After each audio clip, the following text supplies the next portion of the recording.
యాక్చువల్గా ఒక బ్యానర్కి ప్రొడక్షన్ నుంచి కంటిన్యూ అయ్యేవాళ్ళు, అంటే అటు డైరెక్టర్స్ కావచ్చు లేదా టెక్నీషియన్స్లో చీఫ్ టెక్నీషియన్స్, అంటే మ్యూజిక్ డైరెక్టర్స్ కావచ్చు లేకపోతే రైటర్స్ కావచ్చు, కొంతమంది మీతో ట్రావెల్ అయిన వాళ్ళు.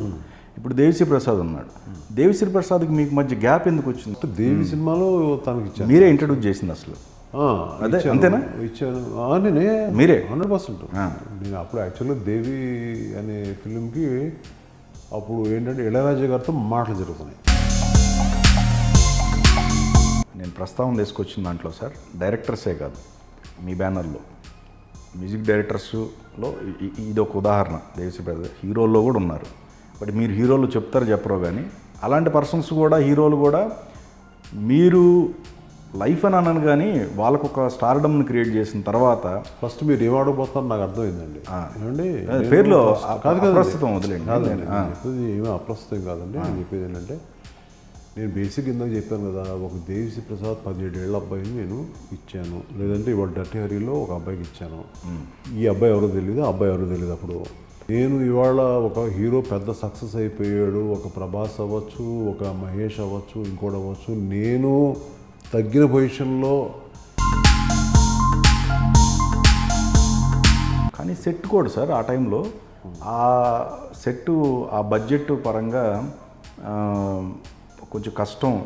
దాన్ని ఇంకో ప్యాటర్న్ ఆలోచించండి, ఇది కాదని చెప్పేసి మధ్యలో డిస్కషన్ జరిగిన తర్వాత కూడా కాంప్రమైజ్. నేను పెట్టలేదు డిస్కషన్, అది నేను పెట్టలేదు, కానీ మన మహేష్ బాబు పెట్టాడు డిస్కషన్. ప్రభాస్ గారి మేజర్ ఆ ప్రొడక్షన్కి సంబంధించి మీరు పౌర్ణమి టైంలో బాగా క్లాష్ అయ్యి మీ ఇద్దరి మధ్య, ప్రభుదేవ్ గారికి మీకు మధ్య క్లాష్ అయినప్పుడు ప్రభాస్ గారి మధ్యలో చక్కదిద్దేవాళ్ళు అనేది ఒట్టేసి చెప్తున్నా, దేవుడి మీద నేను నమ్మిన సినిమా మీద. ఆట సినిమాలో మీకు కొన్ని ప్రాబ్లమ్స్ క్రియేట్ అయినాయి. ఏంటిది? ఈ కథ పరంగా వీరశంకర్ గారికి మీకు మధ్య ఇది కథ నాదే అని చెప్పేసి రావటం, ఎందుకు ఆయనతో కలిసి మీరు కాంబినేషన్ చేద్దాం అనుకున్న సినిమానా అదే? కాదు. దానికి ఏం జరిగిందంటే, అందులో తను తీసిన కన్నడ ఫిలిం ఏదో ఉందండి, అందులో నమ్మబస్వ, ఏదో నమ్మబస్వ, అది ఆ ఫిలింలో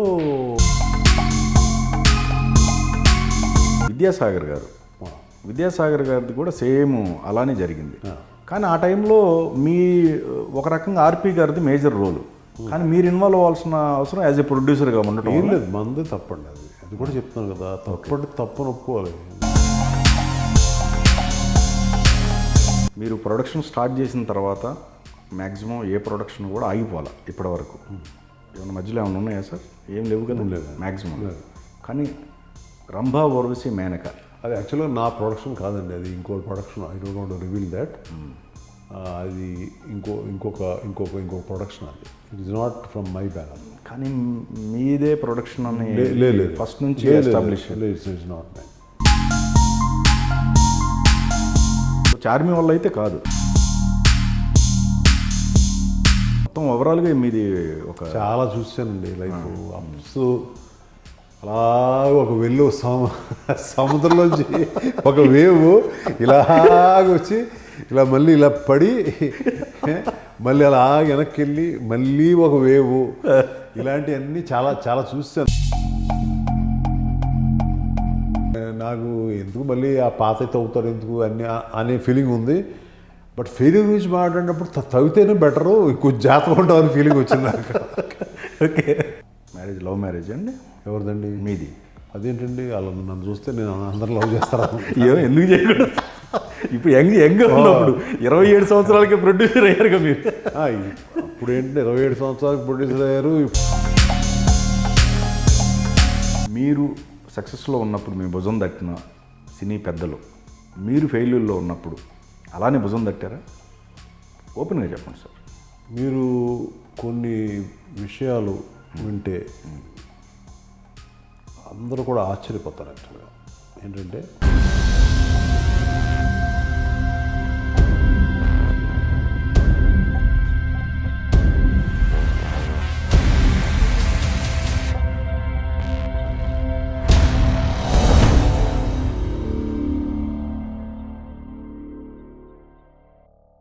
నమస్తే ఎంఎస్ రాజు గారు. హలో అండి. మనం చూస్తుంటే సంక్రాంతి గుర్తుకొస్తూ ఉంటుంది, ఫెస్టివల్. అవును, మరి అదే అంటే దగ్గరలో ఉందిగా.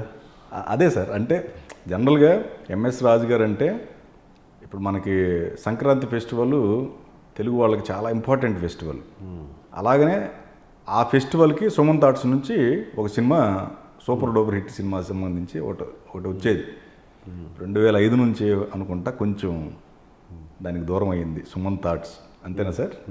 2005 నుంచి అనుకుంటా, ఆఫ్టర్ పౌర్ణమి అనుకోవచ్చు. ఆఫ్టర్ పౌర్ణమి కదా, అంటే నువ్వు వస్తానంటే వద్దంటే తర్వాత అంత పెద్ద సక్సెస్ అయితే లేదు నాకు. 2005 దాని తర్వాత ఏదో 1-2 సినిమాలు బాగానే అండి, కానీ బట్ అంత ముందు వచ్చినంత పేరు అయితే రాలేదు ఇప్పుడు దాకా.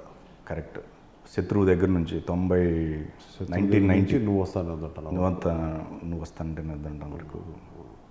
సో ఒక సక్సెస్ఫుల్ జర్నీ అంటే ప్రతి సినిమా సార్, మీరు ఏదైనా టేకప్ చేస్తే నో డౌట్ అది 100% సక్సెస్ అయిన సినిమాలే. మీ కెరియర్ మొత్తం చూసుకుంటే 90 నుంచి ఒక్కసారిగా సడన్గా 2005 నుంచి ఎందుకు సార్? ఎక్కడ మీ జడ్జిమెంట్ లోపం జరిగిందంటారు? ఒకసారి అవుతాయండి, ఒకసారి జరుగుతాయి, తప్పవు. ఇప్పుడు మ్యాక్సిమం జరగలేదు సార్ మీ అంటే ఎంటైర్ కెరీర్లో. ఇంత లాంగ్ పీరియడ్ ఫెయిల్యూర్ అయితే లేదు నాకు. ఫిలింఫేర్ అవార్డ్స్ కూడా మీకే అనుకుంటా, ఫస్ట్ ప్రొడ్యూసర్ మీరు కదా. అదే అదే అది వచ్చింది అంతే, ఆ గ్యాప్ అంతే క్రియేట్ అయింది. ఓకే, దానికి రూల్స్ రెగ్యులేషన్స్ అవన్నీ ఏం లేవు కదా. ఇప్పుడు ఒక ఆల్మోస్ట్ 8-9 మంత్స్ లాక్డౌన్ అయింది మొత్తం వరల్డ్ అంతా. దానికి ఏమన్నా రూల్ ఉందా? మనిషి యొక్క స్వయంకృత అది కూడా పోస్తే నాదే అయ్యి ఉంటుంది మేబీ. ఓకే, నేను ఏదో కరెక్ట్గా ఆలోచించిపోవడం వల్ల అవచ్చు, లేదంటే నేను సరైన సినిమాలు తీయకపోవడం వల్ల అవచ్చు, లేదంటే బ్రెయిన్ కొంచెం రిలాక్స్ అయి ఉండొచ్చు మేబీ. ఓకే, లేదంటే అన్ని హిట్లు అవుతున్నాయి కానీ ఒక చిన్న పొగరే ఉండొచ్చు maybe, I don't know. Okay, అవి మనం ఒప్పుకోవాలి కదా, అందులో ఏముంది. మనం ఏదో చాలా బేషిదంగా లేదులేండి దానికి ఉన్న రీజన్స్ అని ఎందుకు అబద్ధాలు చెప్పుకోవాలి. కానీ మీరు తీసిన అన్ని సెలెక్టివ్ సినిమాలు సార్, ప్రతిదీ కూడా ఎంచుకునే కథలో కావచ్చు ఇది కానీ, అంటే ఫస్ట్ సినిమా దగ్గర నుంచి చూసుకుంటే. కానీ శత్రువుకి బిఫోర్ మీరు ప్రొడక్షన్ ఏదో వేరేది ఫ్రెండ్స్తో స్టార్ట్ చేయండి. ఒక కజిన్ తోటి చేసాము, అంటే అర్జున్ తోటి ఒక సినిమా చేసాము, అది కూడా బాగా ఆడిందండి. అప్పుడు కోటరామకృష్ణ గారు పరిచయం నాకు బాగా. ఓకే, అది ఆ ఫిల్మ్ నుంచి ఆయన యాక్చువల్గా స్టార్ట్ అయిన జర్నీ. దాని తర్వాత జర్నీ తర్వాత సక్సెస్ఫుల్గానే ఉండడం తర్వాత దెన్ సుమన్ థాట్ ప్రొడక్షన్స్ మీద నేను ఓన్ బ్యానర్ పెట్టి నేను మళ్ళీ ఆయనతోటే దాదాపు 5-6 ఫిల్మ్స్ వరకు చేశాను ఆల్మోస్ట్. దేవి ఆల్మోస్ట్. కానీ గ్యాప్ వచ్చింది మీకు మళ్ళీ, అది కూడా 90లో మీరు చేసిన తర్వాత అంటే 10 years గ్యాప్ వచ్చింది మీ ఇద్దరి మధ్య. మా ఇద్దరి మధ్య 10 years గ్యాప్ రాలేదు. మళ్ళీ అయితే తీలే సినిమా నేను. అదే దేవి, కరెక్ట్. నేను దేవిపుత్రుడు తర్వాత మళ్ళీ సినిమా చేయలే. మేము వీఆర్ ఫ్రెండ్స్, అంటే ఆయన ఇప్పుడు లేరు పాప ఆయన. అవును, మంచి మంచి ఆయన. అదే నాకు కూడా ఆయన అంటే బాగా బాగా రెస్పెక్ట్. ఆయనకి నేనంటే బాగా రెస్పెక్ట్. ఇవాళ మీతో కూర్చొని మాట్లాడుతున్నానంటే కారణం ఆయనే బహుశా. ఒకటి వచ్చి దేవుడు, ఇంకోటి నా తల్లిదండ్రులు, నా ఫ్యామిలీ అందరూ అయి ఉండొచ్చు, ఇంకోటి థర్డ్ అయితే ఆయన. ఎందుకంటే బేసిక్గా నేను ఎందుకు మీ ముందు కూర్చున్నాను అన్నానంటే, ప్రొడ్యూసర్గా అనేది పక్కన పెట్టండి, యాజ్ ఎ డైరెక్టర్గా అంతకుముందు ఏదైనా 1-2 సినిమాలు సక్సెస్ అయి ఉండకపోవచ్చు. ఇప్పుడు నేను తీసిన డర్టీ హరి పెద్ద సక్సెస్ అయి ఉండొచ్చు. బట్ దానికి డైరెక్టర్ అవ్వాలనే ఒక ఇన్స్పిరేషన్ కలిగించింది ఆయనే. ఒక డైరెక్టర్ ఇంకో డైరెక్టర్ అవ్వాలనే కోరిక ఉండదు. అది ఏంటంటే సాధారణంగా నా ప్రొడ్యూసర్లాగా ఉండాలి మనం అన్నట్టుగా ఉంటుంది తప్ప. ఆయన నాకు అట్లాగే నా ఫస్ట్ మూవీ నుంచి శత్రువు దగ్గర నుంచి కూడా the way he has encourage me. And బేసిక్గా నేను కూడా లైను ఆయనకి, ఆయన ఏంటి ఎట్లా చేద్దాం ఏంటి అని. యాక్చువల్గా ఏంటంటే శ్రీనివాస్ కళ్యాణం అనే సినిమా తర్వాత వెంకటేష్తో చేయాలి అని చెప్పి మేము అనుకున్నప్పుడు రకరకాల కథలు అయ్యి డిస్కషన్ జరిగినప్పుడు ఆయన కొంచెం ఫ్యామిలీ తరహాలోనే కొంచెం, అంటే ఒక మంచి కుటుంబం నాగేశ్వరరావు గారు ఇలాంటి కైండ్. ఎందుకంటే ఆయన ఎక్కువ ఆ కైండ్ ఆఫ్ మూవీస్ లాగానే ఆలోచిస్తారు ఆయన ఎక్కువ. Okay, but at the same time graphics సినిమాలు తీయగలరు. తర్వాత అంకుశం లాంటి ఫిల్మ్స్ తీశారు అన్నీ. ఆ టైంలో నేను జస్ట్ క్యాజువల్గా ఆయన దగ్గర చెప్పాను. ఐ వాజ్ 27 అనుకుంటా అప్పుడు ఎంతో. సచ్ స్మాల్ ఏజ్ అండ్ అప్పటికే ఆయన 30, 40 ఫిల్మ్స్ చేసినట్టున్నారు అప్పటికే. Is far ahead and is a very successful director at that time. Very busy time. ఆ టైంలో ఎప్పుడో ఆయన ఏంటంటే ఎక్కువ చెన్నై ఎయిర్పోర్ట్ దగ్గరికి మేము ఇద్దరం కారు వేసుకుని వెళ్ళి అక్కడ ఫ్లైట్స్ ల్యాండింగ్ అవి చూసుకుంటూ రాత్రి 12-1 గంట వరకు ఆ ప్లేస్ ఇష్టం. ఒక ప్లేస్ ఆయన. ఓకే. సో అక్కడ తీసుకెళ్తాను నన్ను. తీసుకెళ్ళినప్పుడు నేను సరదాగా ఏదో మాటలో సార్ మనం కనుక ఈ కైండ్ ఆఫ్ మూవీ చేస్తే అట్లా ఉంటుందంటే ఏదండి ఏ కైండ్ అని ఏది ఉన్నా సరే ఆయన చాలా ఈజీగా అంటే చాలా బాగా తీసుకుంటారు. అసలు ఇగో కానీ ఏంటి ఈ అబ్బాయి నాకు చెప్పడం ఏంటి అనేది ఉండదు. అప్పుడు చట్టానికి కళ్ళేవు లాంటి ఫిలిం నాకు బాగా ఇష్టం. ఓకే. అది చట్టానికి కళ్ళేవు సినిమా ఉంది కదండి, అందులో వచ్చి హీరో మెగాస్టార్ చిరంజీవి. అప్పుడు ఆయన మన మెగాస్టార్ కాదనుకోండి, బట్ ఇప్పుడు మనం అనుకోవాలి కాబట్టి సో మెగాస్టార్ అండి. ఇట్లాగేమో అక్క క్యారెక్టరు అందులో ఉంది కదా, లక్ష్మి క్యారెక్టరు. ఆ అక్క క్యారెక్టర్ కనుక లవర్ చేస్తే అట్లా ఉంటుంది. ఇతను క్రిమినల్, ఇతను సో ఆ అమ్మాయి ఏమో యాక్చువల్ లవరు. సో అట్లాగా ఒక రాధా, ఒక విజయశాంతి అట్లాగా అంటే ఆయన అన్నారు లేదు బాగుంది ఐడియా బాబు, సో అందువల్ల మనం దీన్ని ఎలా చేద్దాం ఏంటనేది మీరు ఒక ఐడియాగా మీరు చేసుకురండి అని చెప్పారు ఆయన. మీరు చేసుకురండి అండి ఆయన సరదాగా అంటారేమో అనుకున్నా, బట్ నిజంగానే ఆయన. దాని తర్వాత జి సత్యమూర్తి గారిని ఇప్పుడు దేవిశ్రీ ప్రసాద్ వాళ్ళ ఫాదర్, అప్పుడు అబ్బాయి చిన్నోడు ఇంత సో ఆయనని నేను ఎందుకు అప్రోచ్ అయ్యాను తెలియదు. ఏదో ఊరికే బుక్ ఉండేది, ఒక బుక్ ఇలాంటివి ఉండే, అందులో ఏంటి రైటర్లు అంటే సత్యమూర్తి గారి పేరు చూసి ఆయన ఏ సినిమాలు చేశారంటే అప్పుడు ఆయనకి ఫోన్ చేసి వెళ్ళాను.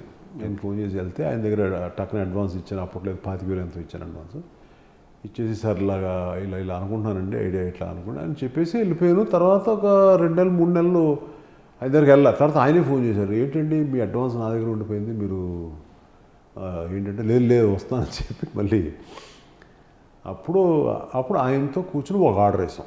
ఓకే. అప్పుడు ముందు కూర్చొని ఆర్డర్ వేసిన దాన్ని అప్పుడు మా డైరెక్టర్ గారిని పిలిచి, సార్ ఒకసారి జస్ట్ ఊరికే వినండి అంటే ఆయన నిజంగానే ఇన్స్పైర్ అయ్యి బాగుంది, ఇందులో కొంచెం సీరియస్గా ఉంది ఓవరాల్గా, ఒక క్యారెక్టర్ చెప్తాను మీకు అని చెప్పి కోట శ్రీనివాస్ గారి క్యారెక్టర్. ఈ ఫోన్ ఎవరు కనిపెట్టారు బాబు అనేది అక్కడి నుంచి వచ్చింది.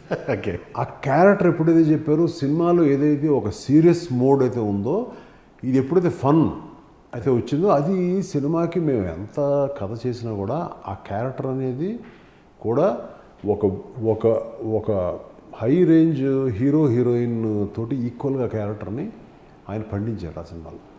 సో అట్లా ఏం చేయొచ్చు, ఒక స్టోరీ ఇలా చేయొచ్చు, లేదంటే స్టోరీ చేసిన తర్వాత ఇటువంటి యాడింగ్స్ ఉంటే ఆ సినిమా స్ట్రెంత్ ఎంత ఉంటుంది.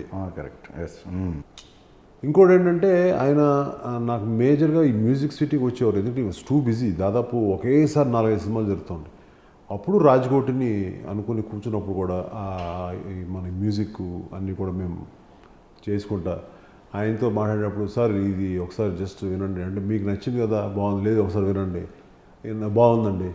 సో అట్లా ఏంటంటే నేను తెలియకుండా నాలో ఒక స్టోరీ రైటర్ బయటకు వచ్చాడు, నాలో తెలియకుండా ఒక డైరెక్టర్ బయటకు వచ్చాడు అప్పటి నుంచే. ఓకే. సో ఏదైనా బేసిక్గా ఆయన ఎప్పుడన్నా లేనప్పుడు చిన్న బిట్స్ ఏమైనా ఉంటే ఆయన మామూలుగా అసిస్టెంట్స్కి వాళ్ళకి చెప్పేసి ఎప్పుడు వెళ్ళేవారు కాదు. But in case in some times అప్పుడు ఏమంటే ప్రొడ్యూసర్ గారు ఎట్లండి మీరు ఈ షాట్లు దగ్గర ఉండండి అని చెప్పి నాతో అది. సో అంత he was so actual open, right.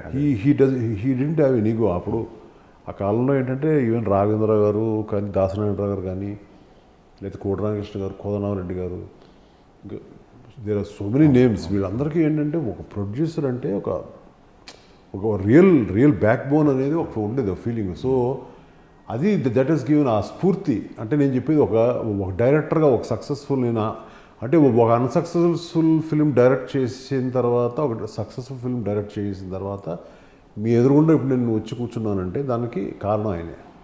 Okay, right. ఇంకోటి సార్, ఇప్పుడు ఓకే కోటి రామకృష్ణ గారుతో పాటుగా అట్లా అంటే సీనియర్ డైరెక్టర్లే కాకుండా మీరు యంగ్స్టర్స్ని కూడా అంటే కొత్త దర్శకులను కూడా మీ బ్యానర్లో పరిచయం చేశారు. అది ఒక స్టేజ్ తర్వాత. ఆ, అది ఏంటంటే దేవిపుత్రుడు సినిమా అయిపోయిన తర్వాత స్టేజ్ తర్వాత నాకేమనిపించిందంటే ఒక 6 మూవీస్ ఎంతో డైరెక్టర్ గారితో చేసిన తర్వాత అప్పుడు నాకేమనిపించిందంటే let's go for a smaller budget. అప్పుడు ఏంటంటే ఆయన చాలా బిజీ.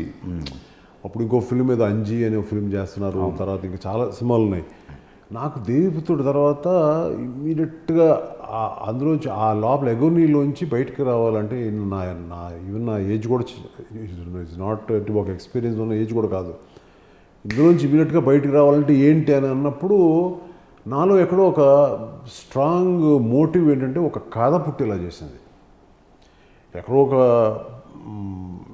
ఏదో పాత ఓల్డెస్ట్ మూవీలో ఉన్న క్యారెక్టర్స్ రెండు ఇన్స్పైర్ అయినా కూడా ఇలాంటిది ఏదన్నా తీసి ఇప్పుడున్న మోడర్న్ దాన్ని బాగా అన్వయించుకుని ఏదైనా చేద్దాము అని నాకు ఎప్పుడైతే థాట్ అనిపించిందో అప్పుడు ఆ టైంకి మేబీ ఆ టైంలో ఏంటంటే డైరెక్టర్ గారు చాలా ఉన్నాయి మూవీస్.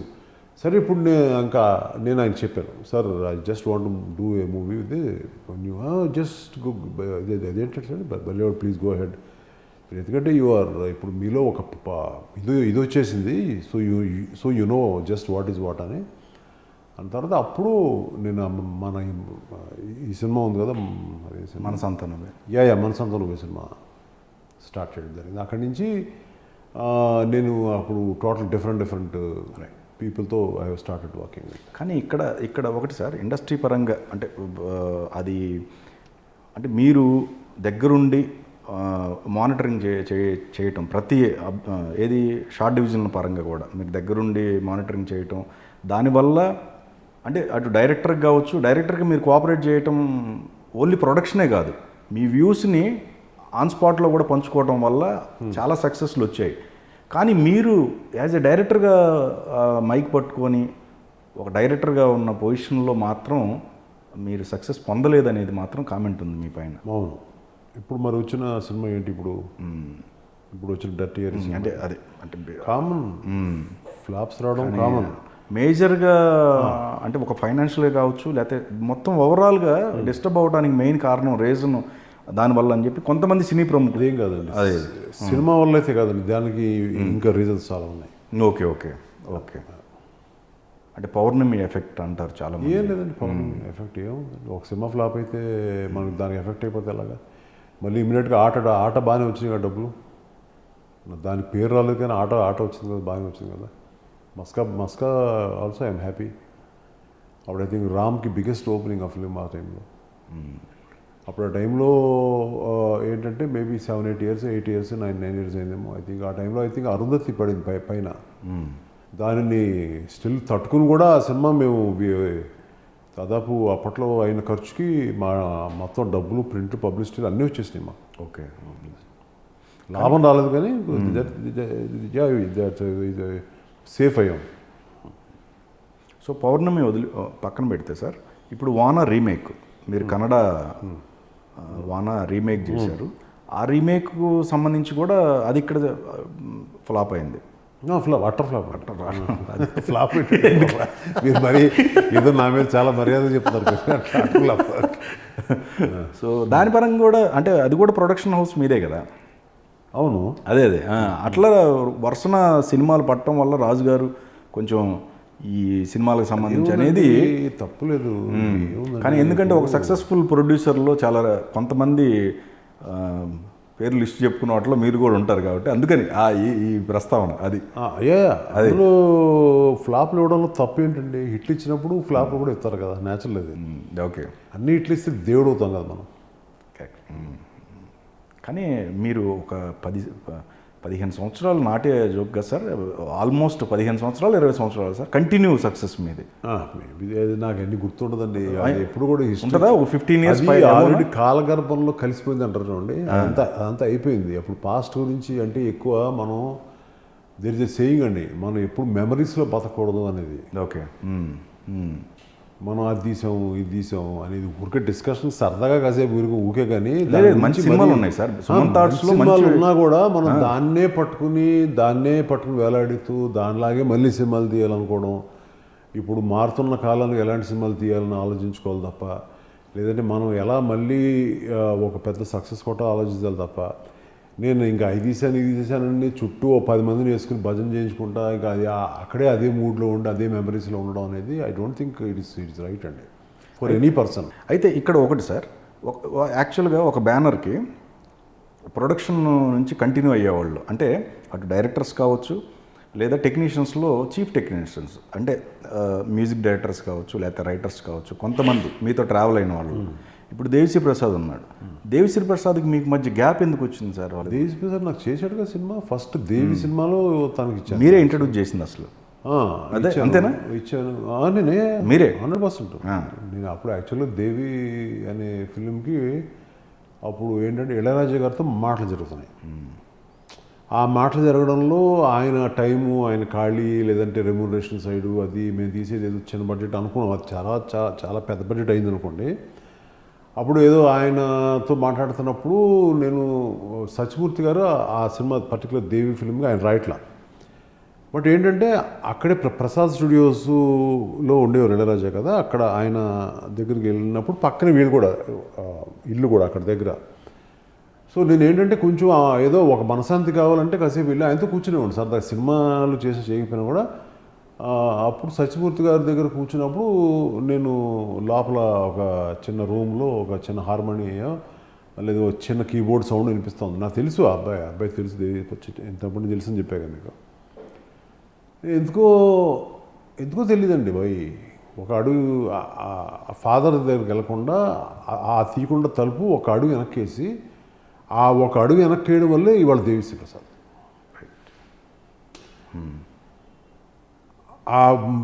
మళ్ళీ వెనక్కి తిరిగి వచ్చి తన రూమ్లోకి వచ్చి మెల్లగా చూస్తే అతను కింద చిన్న చాప వేసుకొని కూర్చున్నాడు.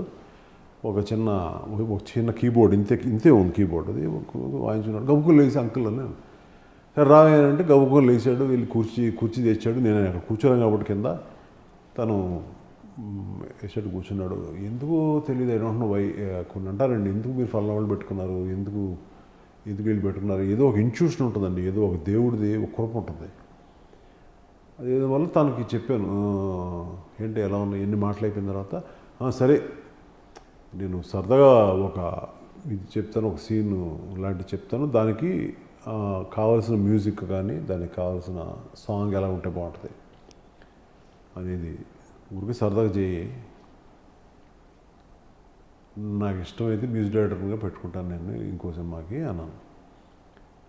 అంటే నా ఆయన చూశాడు, అంటే ఏదో సరదాగా అంటున్నారులే అని. నేను just take it seriously okay అని చెప్పి వెళ్ళిపోయినా, ఆయనతో మాడిన అయిపోయింది.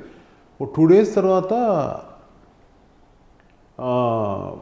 సరే ఒకరోజు తానే ఫోన్ చేశాడు, అంకుల్ మీరు చెప్పారు కదా ఊరికి ఒక జస్ట్ ట్యూన్గా రెడీ అయింది, నేను దానికి ఊరికి లిరిక్ కూడా రాశాను, ఊరికి మీకు ఇష్టం లేకపోయినా ఊరికి దాంతో వినండి అంటే సరే.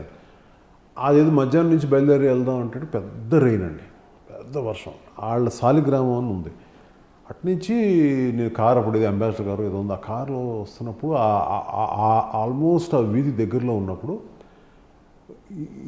నీళ్ళు వచ్చేసినాయి ఫుల్గా. ఈ కారు వెళ్తుందా లేదా అనే ఒక పద్ధతి.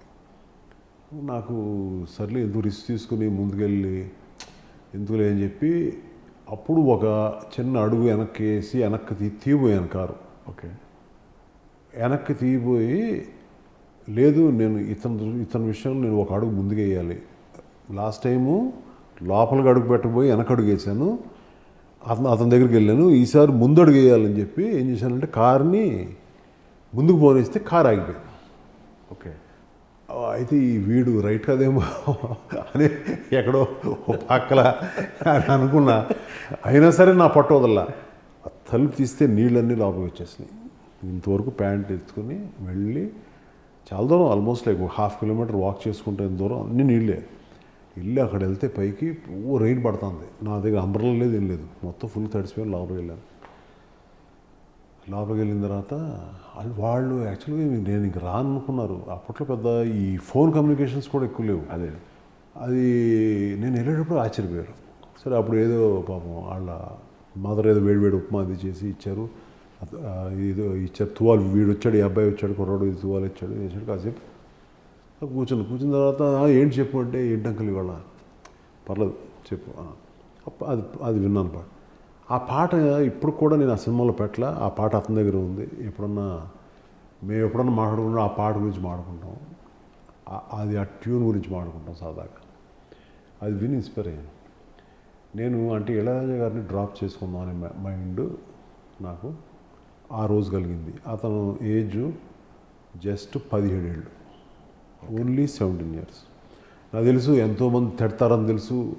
అసలు వీడు ఎట్లా అసలు చేయగలడం లేదా రికార్డింగ్, అసలు రికార్డింగ్ చేయగలడం లేదా. చేసేదేమో దేవి, అంటే ఒక ఫ్యాంటసీ ఫిలిం, హ్యూజ్ మూవీ. తర్వాత కోడి రామకృష్ణ గారు ఒప్పుకుంటారు లేదా అనేది ఎన్నిగా నేను సినిమా చేస్తానని ఇతను చెప్పలా. సైలెంట్గా డైరెక్ట్గా నేను బాగానే ఇన్స్పైర్ అయ్యాను. మళ్ళీ వెళ్ళిన తర్వాత రైటర్ సత్యమూర్తి గారి దగ్గర వెళ్ళి కూర్చొని, సార్ మీ అబ్బాయిని మ్యూజిక్ డైరెక్టర్ చేస్తాం. నా దగ్గర చూశాడు. అంటే నేను ఏదైనా చెప్తే అది ఆ మాట మీద ఉంటాను నేను తెలుసు. అంటే ఊరికే జోక్ అయితే వాళ్ళ అబ్బాయి గురించి చేయని తెలుసు. వెంటనే ఆయన చూడగానే ఆయన కళ్ళలో అలా నీళ్ళు జమ్మని, రే బుజ్జి అని అడిచారు. ఇంట్లో బుజ్జి అని పిలుస్తారు. వస్తారా అని వచ్చాడు. ఏంటి అంకుల్ స్ట్రీట్ని చూశాడు. ఏంటి అంకుల్ నిజమేనా అనగానే వచ్చి పట్టుకున్నాడు. అంతే. He is now Devisri Prasad. కానీ ఒకటి సార్, మీరు ఒక జ్ఞాపకం, మీకు జరిగిన ఒక జ్ఞాపకం గుర్తు చేసుకున్నారు.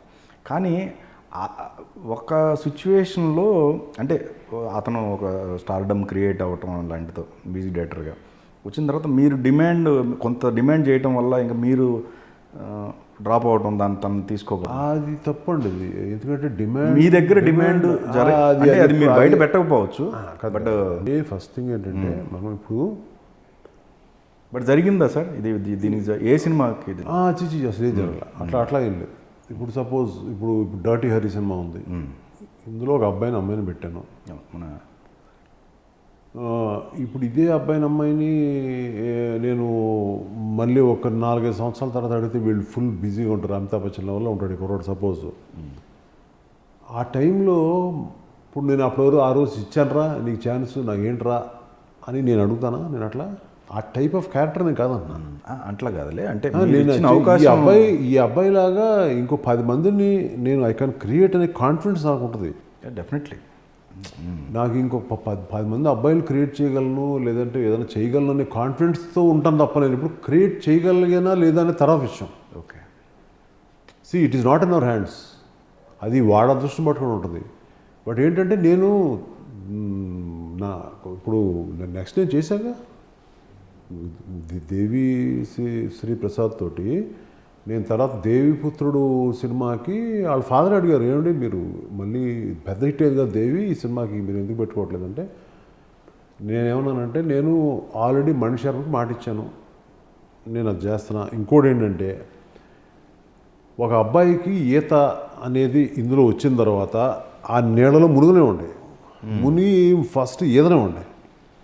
ఇది అతను వెళ్ళనే ఉండి మళ్ళీ నెక్స్ట్ పుష్ చేసి నేను తప్ప ఎవరు లేరు అనే దిక్కు లేరు అనేది ఫీలింగ్ ఇవ్వద్దు. వాడిని నేర్చుకొని ఉండి ఎక్కడన్నా తడబాటు జరిగినప్పుడు నేను ఉంటా. ఆ తడబాటు జరిగినప్పుడు వర్షం ఇచ్చాను. ఓకే. అక్కడి నుంచి ఇంకా నెక్స్ట్ లెవెల్ వెళ్ళిపోయాడు అతను. ఇట్లా అంటే నాట్ ఓన్లీ ఇప్పుడు నేను ప్రస్తావన తీసుకొచ్చిన దాంట్లో సార్ డైరెక్టర్సే కాదు, మీ బ్యానర్లో మ్యూజిక్ డైరెక్టర్స్లో ఇది ఒక ఉదాహరణ. దేవిశ్రీ ప్రసాద్ హీరోల్లో కూడా ఉన్నారు. బట్ మీరు హీరోలు చెప్తారు చెప్పరో కానీ అలాంటి పర్సన్స్ కూడా హీరోలు కూడా మీరు లైఫ్ అని అన్నాను కానీ వాళ్ళకు ఒక స్టార్డమ్ని క్రియేట్ చేసిన తర్వాత ఫస్ట్ మీరు ఏం ఆడబోతారో నాకు అర్థమైందండి. ఏమండి పేర్లో కాదు ప్రస్తుతం వదిలేండి. చెప్పేది ఏమీ అప్రస్తుతం కాదండి. నేను చెప్పేది ఏంటంటే నేను బేసిక్ ఇందాక చెప్పాను కదా, ఒక దేవిశ్రీ ప్రసాద్ 17 ఏళ్ళ అబ్బాయిని నేను ఇచ్చాను, లేదంటే ఇవాళ డర్టీ హరిలో ఒక అబ్బాయికి ఇచ్చాను. ఈ అబ్బాయి ఎవరో తెలియదు, ఆ అబ్బాయి ఎవరో తెలియదు. అప్పుడు ఓకే ఆ కాన్ఫిడెన్స్ లెవెల్స్లో నేను ఉంటాను తప్పండి. నేను ఇవాళ ఒక హీరో పెద్ద సక్సెస్ అయిపోయాడు, ఒక ప్రభాస్ అవ్వచ్చు, ఒక మహేష్ అవ్వచ్చు, ఇంకోటి అవ్వచ్చు, నేను తగ్గిన పొజిషన్లో మనం ఎందుకు అప్రోచ్ అవ్వలేదు, లేదంటే వాళ్ళు మిమ్మల్ని అప్రోచ్ అయ్యి రాజుగారు మీకు ఏం కావాలని అడగలేదు అనేది మీరు అడగచ్చు మేబీ ప్రశ్న. అదైతే వాడు అడిగిన నేను చేయను. ఎందుకంటే నా కథ నేను చేసుకుంటా. ఇంకో డైరెక్టర్ సెటప్ లేదంటే ఇంకోటి ఇట్లా ఇట్లా ఇట్లా అయితే నాకు లేదని తెలిసి వాడు. కాకపోతే ఏంటంటే నేను ఓపెన్గా చెప్తున్నా, ఇప్పుడు కూడా మంచి కథ రెడీ చేయండి, మంచి స్టోరీ రెడీ చేయండి అని అంటారు తప్ప, ఎందుకంటే నా ఇండివిజువాలిటీ వాళ్ళకి తెలుసు. నా విషయంలో ఓన్లీ ఒక్కడు అనే ఒక ఫిల్మ్లో మాత్రం గుణశేఖర్ గారు తోటి మహేష్ బాబు స్టోరీ విని ఆయన ఇది ఒకసారి జస్ట్ ఊరికి ఐడియాగా చెప్పారు సార్, ఒకసారి మీరు వినండి, సో మీకు కనుక నచ్చితే ఏం చేయాలి దాన్ని ఏంటనేది మీరు కూర్చొని చేయండి అనేది మాత్రం చెప్పారు ఆయన. చెప్పినప్పుడు అప్పుడు నేను వేరే డైరెక్టర్ చెప్పిన కథ అనేది యాక్చువల్గా వినడం that is the first time. Okay. So దాని తర్వాత దాంట్లో జరిగిన మార్పులు చేర్పులు అవ్వచ్చు, కథ ఏదైనా అవ్వచ్చు, ఆయన పాపం అన్ని చేసుకున్నారు, చేశారు, అన్నీ ఓకే. సో ఇది అయిన తర్వాత మీరు ఇందా చెప్పారు ప్రతి షార్ట్ వెనకాల నేను ఉంటాను అనేది, కానీ ఆ సినిమా జరగల. Okay.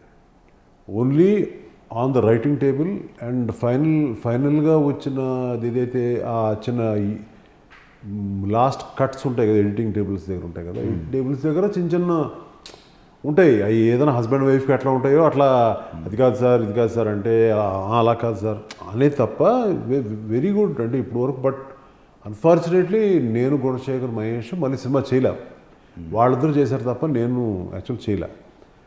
So maybe there was a very healthy relationship, ఇప్పుడు కూడా హెల్దీ రిలేషన్షిప్ ఉంది మాకు. అంచేత మీరేమి వాళ్ళు మనకు చేయలేదు లేకపోతే మేము ఎందుకు చేయలేదు అనేది ప్రశ్నలు మనకు వద్దు అప్రస్తుతం. కాదు సార్, అయిపోయి ఇక్కడ ఈ కాంబినేషన్ ఇప్పుడు మీరు అన్న ఈ కాంబినేషన్లోనే తీసుకుందాం సార్. ఆ కాంబినేషన్ మళ్ళీ ఎందుకు రీజనరేట్ అవ్వలేదు? రీజనరేట్ అవుద్దేమో, మీరు ఎందుకు లేదనుకుంటారండి? అట్లాగా సార్, అప్పటికే సినిమాలు 2-3 జరిగినాయి కదా, మీరే మీ నోటితోనే చెప్పారు. 2-3 జరిగినప్పటికి కూడా ఎందుకో మరి మేము చేయలేకపోయాను అన్నారు కదా. నేను చేయలేకపోయాను అట్లా మీన్స్ ముగ్గురు కలయికలు. నేను అసలు ఏ కథ వినలా. నేను నా ప్రయాణం అక్కడి నుంచి మళ్ళీ ఇమీడియట్గా నేను టక్కన వర్షానికి వెళ్ళిపోయాను, లేకపోతే ఇంకోటి నువ్వు వస్తాను అలా వెళ్ళిపోయాను. అక్కడ వాళ్ళిద్దరు ప్రయాణం ఇంకో రకంగా జరిగింది అంతే తప్ప ఇందులో మేము. కానీ ఒకటి సార్, ఇప్పుడు మీరు అన్నారు కదా ప్రతి షాట్లో అంటే మానిటరింగ్ ప్రతి సినిమాకి నా అబ్జర్వేషన్ ఉండేది మాత్రం అవ్వలేదండి. అలా ఒక్కడు జరగపోవడానికి రీజన్ ఏంటి సార్? ఎందుకంటే Gunasekhar is a good technician. అంటే గుడ్ టెక్నీషియన్ అంటే ఆయన అంటే ఇట్ ఈజ్ హిజ్ ఇది లోపల ఆయన బ్లడ్ అది. ఓకే.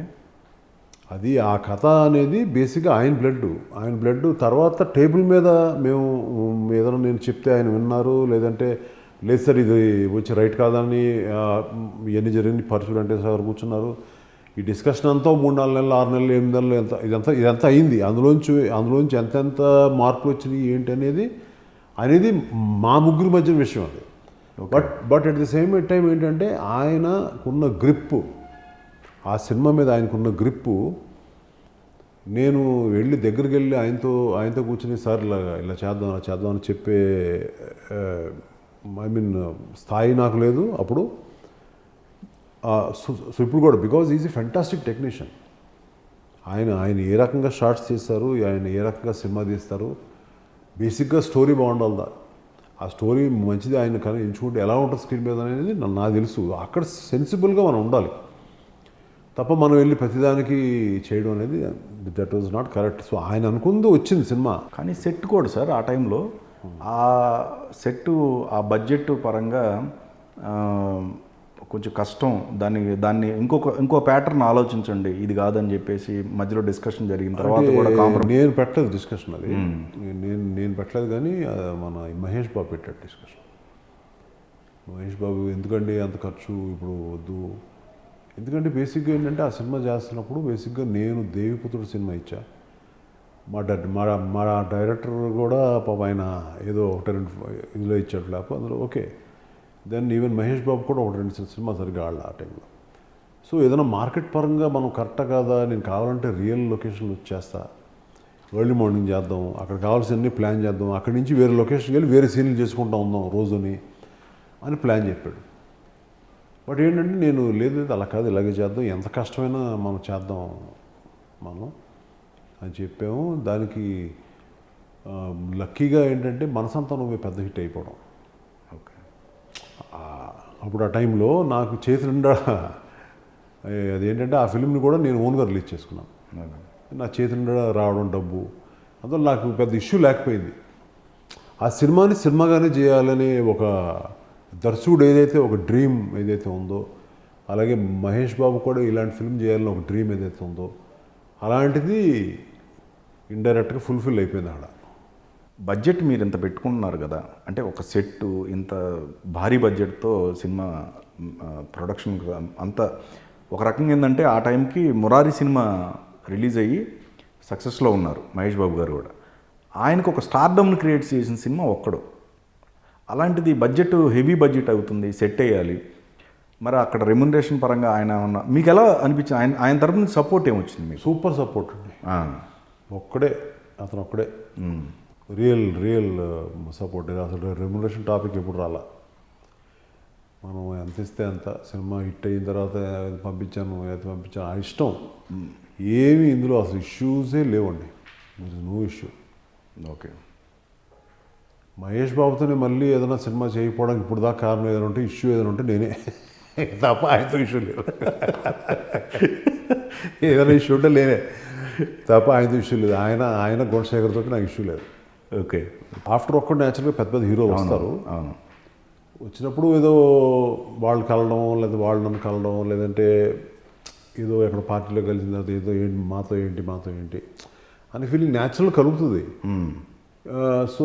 సో అట్లా ఏంటంటే ఒక మంచి మేకర్ ఎప్పుడైతే ఉన్నారో ప్రతి యాక్టర్ కూడా ఏంటంటే ఈయన బాగా చేస్తారు, బాగా చూసుకుంటారు కథ సైడ్ కానీ అనే ఫీలింగ్ తోటి ఉంటుంది తప్ప. సో అట్లా ఏంటంటే నేను పెద్ద ఇబ్బంది పెట్టే టైప్ కాదు, కాబట్టి సో న్యాచురల్గా ఏంటి అన్నట్టు ఉంటుంది. బట్ ఆ టైంలో నేను అంతకుముందే ఏంటంటే ఆల్మోస్ట్ లైక్ ఒక్కడు షూటింగ్ ఫినిష్ అవుతున్న టైంలోనే నాకు మన ఈ ప్రభాస్ వాళ్ళ ఫాదరు నాకు ఫోన్ చేశారు. చేసి ఒకసారి కలుపుదామండి అని. అప్పుడు ఏంటంటే తను ప్రభాస్ ఒక 2 ఫిల్మ్స్ చేశాడు, మీకు తెలిసాయి. అంటే లేదంటే మీరు కలవండి, నేనే కలుస్తాను వచ్చి అని చెప్పి నేను వెళ్ళి కలిశాను. కలిసిన తర్వాత సరే లోపల ఏం జరిగింది డిస్కషన్ అయితే, మనం సినిమా చేస్తాను, మనం ముందు ఇది కొంచెం ఈ రిజల్ట్ బాగుంటే మాత్రం చాలా మంచి సినిమా చేస్తాను, అది ఇష్యూ లేదండి, మీరన్నా కృష్ణరాజు గారు అన్న నాకు ఇష్టం, సో న్యాచురల్గా ప్రభాస్ అంటే నాకు ఇష్టం ఉంటుంది కదా అని చెప్పి అన్నాను. ఆ తర్వాత ఒక్కడు పెద్ద మ్యాసివ్ హిట్ అయిపోయిన తర్వాత వాళ్ళు కూడా ఎక్స్పెక్ట్ చేయాలి నేను మళ్ళీ వాళ్ళతో సినిమా చేస్తాను, ఎందుకంటే అప్పటికి ఏదైనా నెక్స్ట్ పెద్ద హీరోతో వెళ్ళిపోతాననే ఫీలింగ్లో ఉన్నారు. బట్ నేను ఇచ్చిన మాట ప్రకారం నేను మళ్ళీ వాళ్ళతో సినిమా చేయడం జరిగింది. అది కూడా దాదాపు తను అంతకుముందు చేసిన ఫిల్మ్స్ నాకు కాస్టింగ్ ఎంత నాకు తెలియదు, 2 crores 3 crores 4 crores 5 crores నన్ను ఏదో తెలీదు. బట్ దాదాపు ఒక 10-11 కోట్ల బడ్జెట్తో ఆ సినిమా చేయడం జరిగింది. కానీ సార్ ఇక్కడ వర్షం సినిమా అప్పుడు మీరు అదే నువ్వు వస్తానంటే నేను వద్దంటానా సినిమాకి ఫస్ట్ మన ప్రభుదేవ్ గారికి అవకాశం ఇచ్చారు. ఫస్ట్ నువ్వు వస్తాను వద్దన నాకు ఇచ్చా. అంటే ఏంటంటే నువ్వు వస్తాను వద్దన గురించి చెప్పాలంటే ఇది రిలీజ్ అయిన తర్వాత వర్షం, అప్పుడు ప్రభాస్ కూడా మనం సినిమా చేద్దాం మళ్ళీ చేయాలి అని. బట్ ఆ టైంలో లేదు, మధ్యలో ఇంకో ఫిల్మ్ చేస్తాను మళ్ళీ ఇమీడియట్గా చేయలేను కదా అంటే అప్పుడు తను రాజమౌళి గారి ఫిల్మ్ మీద ఒప్పుకున్నాడు. అప్పుడు జరుగుతుంది కదా. సో తనకి బాగుంది అనుకున్నాను, హ్యాపీ. అప్పుడు ఆ టైంలో మళ్ళీ నేను పెద్ద హీరో దగ్గరికి వెళ్ళకుండా మళ్ళీ స్టోరీ పరంగా మళ్ళీ ఒక సిద్ధార్థ, అప్పుడు మళ్ళీ త్రిషాని రెండోసారి, ఎందుకంటే త్రిష రియల్గా యాక్చువల్ వర్షంలో యాక్చువల్గా మా ఇంట్లో పిల్లలాగా తను. సో తనే అడిగింది, నా డైరీ ఇదిగో మీరు ఎక్కడ రాసుకుంటారో రాసుకోండి, రైట్, ఓకే, మీ ఇష్టం, డేట్స్ ఎలా అంటే మనం రాసిన డేట్స్కి ఆ అమ్మాయి పాపం వచ్చింది. అప్పుడు ఆ టైంలో నువ్వు వస్తాను వద్దండి నా సినిమా కూడా జరిగింది. ఇలా అప్పుడు కూడా ఈవెన్ మా యూనిట్లో కూడా చాలామంది ఈ సినిమా రష్ ఉన్నోళ్ళు ఎవరు కూడా, ఇప్పుడు మీరు ఇందాక ఎట్లాగైతే డర్టీ గారి గురించి మాట్లాడుతున్నారు అట్లా రష్ ఉన్నోళ్ళు ఎవరైనా కూడా, ఈవెన్ మా రైటర్స్ పర్చూర్ బ్రదర్స్ అవ్వచ్చు, స్ట్రైట్గా ఫ్రాంక్, రైట్. అందులో బేసిక్గా పర్చూర్ బ్రదర్స్ అంటే నేను చెప్పేది మెయిన్గా గోపాలకృష్ణ గారి గురించి కాదు, వెంకటేశ్వర గారు నన్ను ఇప్పుడు ఏంటి కొరణ తెచ్చావు, ఏంటి జుట్టు ఏంటి, గొడవ ఏంటి, ఆయన ఒక పక్క రాస్తూ ఉండేవారు, ఒక పక్కన కామెంట్ చేస్తూ ఉండేవారు. అట్లా చాలామంది రిలీజ్ అప్పుడు పోస్టర్ గేషన్ చూసి వీడండి ఎవడో ఒక అమ్మాయిలా ఉన్నాడు, ఆడపిల్లలా ఉన్నాడు. బట్ నేనేంటంటే వన్స్ స్టాండ్ తీసుకుంటే అంతే. ఇక అబ్బాయి అట్లా ఉండాలి, ఫారెన్ వచ్చిన కుర్రోడ్లా ఉండాలి. At the same time Prabhudeva మీద కూడా చాలా విమర్శ నా మీద. అంటే ఏంటంటే వీడికి కళ్ళు నెత్తికెక్కిపోయినాయి, వీడికి ఇంకేదో ఇంక ప్రభాస్ వచ్చాడు, ఇంక దేవి శ్రీప్రసాద్ని మళ్ళీ తెచ్చి అతను హిట్ అయ్యాడు కాబట్టి ఇంకేదో ఒకటి ఏదో కొడుతున్నాడు, ఇంకా ఏదో ఇష్టం వచ్చినట్టు చేస్తున్నాడు అని అనుకున్నారు మళ్ళీ. కానీ ప్రభుదేవ అక్కడి నుంచి పెద్ద స్టార్ డైరెక్టర్ అయిపోయాడు. దాని తర్వాత సిద్ధార్థ మీకు తెలుసు, తర్వాత ఇమీడియట్ తనకు ఇమీడియట్ బాంబరీలు ఇచ్చారు దిల్రాజు, అవన్నీ కూడా జరిగినాయి. ఆ తర్వాత త్రిష ఇంకా నెక్స్ట్ లెవెల్కి వెళ్ళిపోయింది. అది దేవి శ్రీప్రసాద్ ఇంకో లెవెల్కి వెళ్ళిపోయాడు. ఇంకా నెక్స్ట్ ఇప్పుడు దాకా వాళ్ళు మళ్ళీ వెనక్కి తిరిగి చూడడం లేదు. కరెక్ట్. ఏదైనా వెనక్కి తిరిగి చూడాలంటే మేబీ అందులో ఉన్నవాళ్ళు నేనే ఒకసారి వెనక్కి తిరిగి ఎక్కడున్నా బాబు నేను చూడాలి నేనే తప్ప మొత్తం ఉండేవాళ్ళందరూ మంచి టాప్ పొజిషన్లోకి వెళ్ళిపోయారు. ఇప్పుడు మళ్ళీ నా స్ట్రగుల్ మళ్ళీ ఆ టాప్ పొజిషన్కి రీచ్ అవ్వాలనే దాంట్లోనే ఉన్నాయి. ప్రభాస్ గారే మేజర్ ఆ ప్రొడక్షన్కి సంబంధించి మీరు పౌర్ణమి టైంలో బాగా క్లాష్ అయ్యి మీ ఇద్దరి మధ్య ప్రభుదేవ్ గారికి మీకు మధ్య క్లాష్ అయినప్పుడు ప్రభాస్ గారి మధ్యలో చక్కదిద్దేవాళ్ళు అనేది ఒట్టేసి చెప్తున్న దేవుడి మీద నేను నమ్మిన సినిమా మీద మీరు చెప్పింది తప్పు, అబద్ధం. ఓకే, అంటే వచ్చిన టాపిక్ మీరు చెప్పేది అబద్ధం అంటే మీరు కాదు, మీరు విన్నది అబద్ధం. విన్నదా? ఓకే. నేను ఏ టైప్ అంటే ఏదైనా తేడా ఉంటే బ్లాస్ట్. ఓకే, మీరెట్టుగానే బ్లాస్ట్ ఇచ్చేస్తాను. అది అసలు ఆ సినిమా ఆపేసి వెళ్ళిపోతాను నేను. అదే జరగదు నాకు అలాంటి అసలు నాకు అలాంటి అప్పటి నుంచి ఇప్పుడు డర్టీ హరి వరకు నాకు అటువంటి సీక్వెన్స్ కానీ, నాకు అటువంటి సీన్ కానీ, నా సినిమాలో కానీ షూటింగ్లో కానీ జరగడం కానీ, మనం ఏంటంటే 10 కోట్లు పెట్టామా తీసి వద్దు వెళ్ళిపోయి ఏదైనా అమ్మేసుకొని అది ఇచ్చేసేసి ఆపేద్దాం అని మూడ్లో ఉంటాను తప్ప ఐ డోంట్ కేర్. అందరూ నాతో ఎంత మంచిగా ఉన్నారు, ఇది ఎందుకు రూమర్స్ అనేది ఎందుకు ఇలా క్రియేట్ అనేది అన్నీ మొత్తం కేవలం అబద్ధాలండి. నేను చెప్తున్నాగా ఈరోజు. ఓకే, కేవలం అబద్ధాలు. మీకు ప్రభుదేవ్ గారికి మధ్య ఏ విధమైన ఎందుకుంటే విభేదాలు లేవు? అస్సలు ఎందుకుంటాయి. తను మంచి స్టేజ్కి ఎదిగాడని సంతోషం ఉంటుంది నాకు. అది డెఫినెట్లీ అదే ఏముంటుంది తనకి నాకు మధ్య అసలు నథింగ్ ఇంపాసిబుల్. అది ఆట సినిమాలో మీకు కొన్ని ప్రాబ్లమ్స్ క్రియేట్ అయినాయి. ఏంటది? ఈ కథ పరంగా వీరశంకర్ గారికి మీకు మధ్య ఇది కథ నాదే అని చెప్పేసి రావటం, ఇట్లాంటివి కూడా ప్రీవియస్ ఏమైనా జరిగినాయి? ఆటకి ముందు ప్రీవియస్ ఏమైనా వచ్చినాయి? ఎట్లాగా రాలా? ఆట అప్పుడే వచ్చింది. ఎందుకు ఆయనతో కలిసి మీరు కాంబినేషన్ చేద్దాం అనుకున్న సినిమానా అదే? కాదు. దానికి ఏం జరిగిందంటే అందులో తను తీసిన కన్నడ ఫిలిం ఏదో ఉందండి, అందులో నమ్మబస్వ ఏదో నమ్మబస్వ. అది ఆ ఫిలింలో ఉన్న ఒక మంచి సీక్వెన్స్ ఒకటి ఉంది. అంటే అది ఆ సీక్వెన్స్ నాకు నచ్చి ఈ కథలోకి ఇముడుతుంది అని అనుకున్నప్పుడు నాకు వీరశంకరు తను ఏదో స్టోరీ పట్టుకుని తిరుగుతూ ఉంటాడు నా దగ్గరికి. అంటే తను మామూలుగా నాకు అంత ముందు నుంచి నా దగ్గర అసిస్టెంట్గా పనిచేశాడు కూడా. అవును. వచ్చి తిరుగుతున్నప్పుడు ఆ టైంలో నేను మామూలుగా క్యాజువల్గా అడిగాను, నేను దాంతో సినిమా చేద్దాం అనే మూడ్లో ఉంటాను తప్ప, అంటే ఇంకోటికి ఛాన్స్ ఇద్దామని మూడ్లో ఉంటాను తప్ప. అంటే అడిగినప్పుడు నాకు ఆ సీన్ నచ్చిందమ్మా, నువ్వేంటిది అంటే, యాక్చువల్గా అనుకున్నాను సార్ రీమేక్ అనుకున్నాం కానీ ఏది ఎక్కడ వర్కౌట్ కాలేదు నాకు. అదేనా మరి ఆ సీన్ని ఏదైనా మనం ఏదైనా వాడుకోవచ్చా అని అడిగాను. వాడుకోవచ్చండి. అదేంటి సార్ భలేవాళ్ళు, అదేముంది ఇందులో పెద్ద ఇష్యూ ఉంది సార్ అన్నాడు. అంటే సరే నేను జస్ట్ లైట్, ఎందుకంటే నా దగ్గర అసిస్టెంట్గా పనిచేశాడు తను, 1-2 సినిమాలు అసిస్టెంట్గా పనిచేశాడు, నాకు బాగా క్లోజ్గా ఉంటాడు. సరే అక్కడ మనకి ఏంటంటే మనకి తెలియదు కదా, ఏదో ఒక లెటర్ రాయించుకోవాలి ఇవన్నీ మనకు తెలియదు కదా. ఇదేదో తను పాపం మంచి మనసుతోటే చెప్పాడు, ఇందులో ఏమీ ఇష్యూ లేదు. సో అది ఏదైతే ఉందో స్టోరీ కాదు, ఒక సీక్వెన్స్, అదేలేండి. ఆ సీక్వెన్స్ ఇందులో పెట్టుకున్నాం. ఇందులో అది కూడా పరుచూరు వెంకటేశ్వర గారు కూడా బాగుంది అని చెప్పి అని అన్నారు.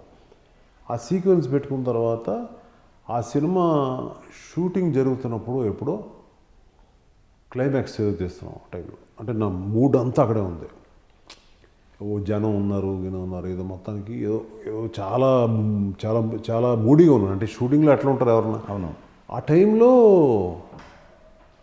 ఈ అబ్బాయి అలా వచ్చాడు. సాధారణంగా నా షూటింగ్ దగ్గరికి ఏదైనా టెన్షన్ షూట్ ఏదైనా అవుతున్నప్పుడు ఏంటంటే కొంతమంది ఎవరో వచ్చేళ్ళారు అని ఉంటుంది తప్ప నాకు, నేను అక్కడ ఏదో వెళ్ళి వాళ్ళతో కూర్చుని మాట్లాడి వాళ్ళని సాటిస్ఫై నేను ఆ మూడ్లో ఉన్నాను. ఆ మూడ్లో ఉన్నప్పుడు నేను ఏదో పట్టించుకోలేదు ఏదో మొత్తానికి. సో అదే సేమ్ టైంకి ఏదో ఉండి వెళ్ళిపోయినట్టున్నాడు అబ్బాయి.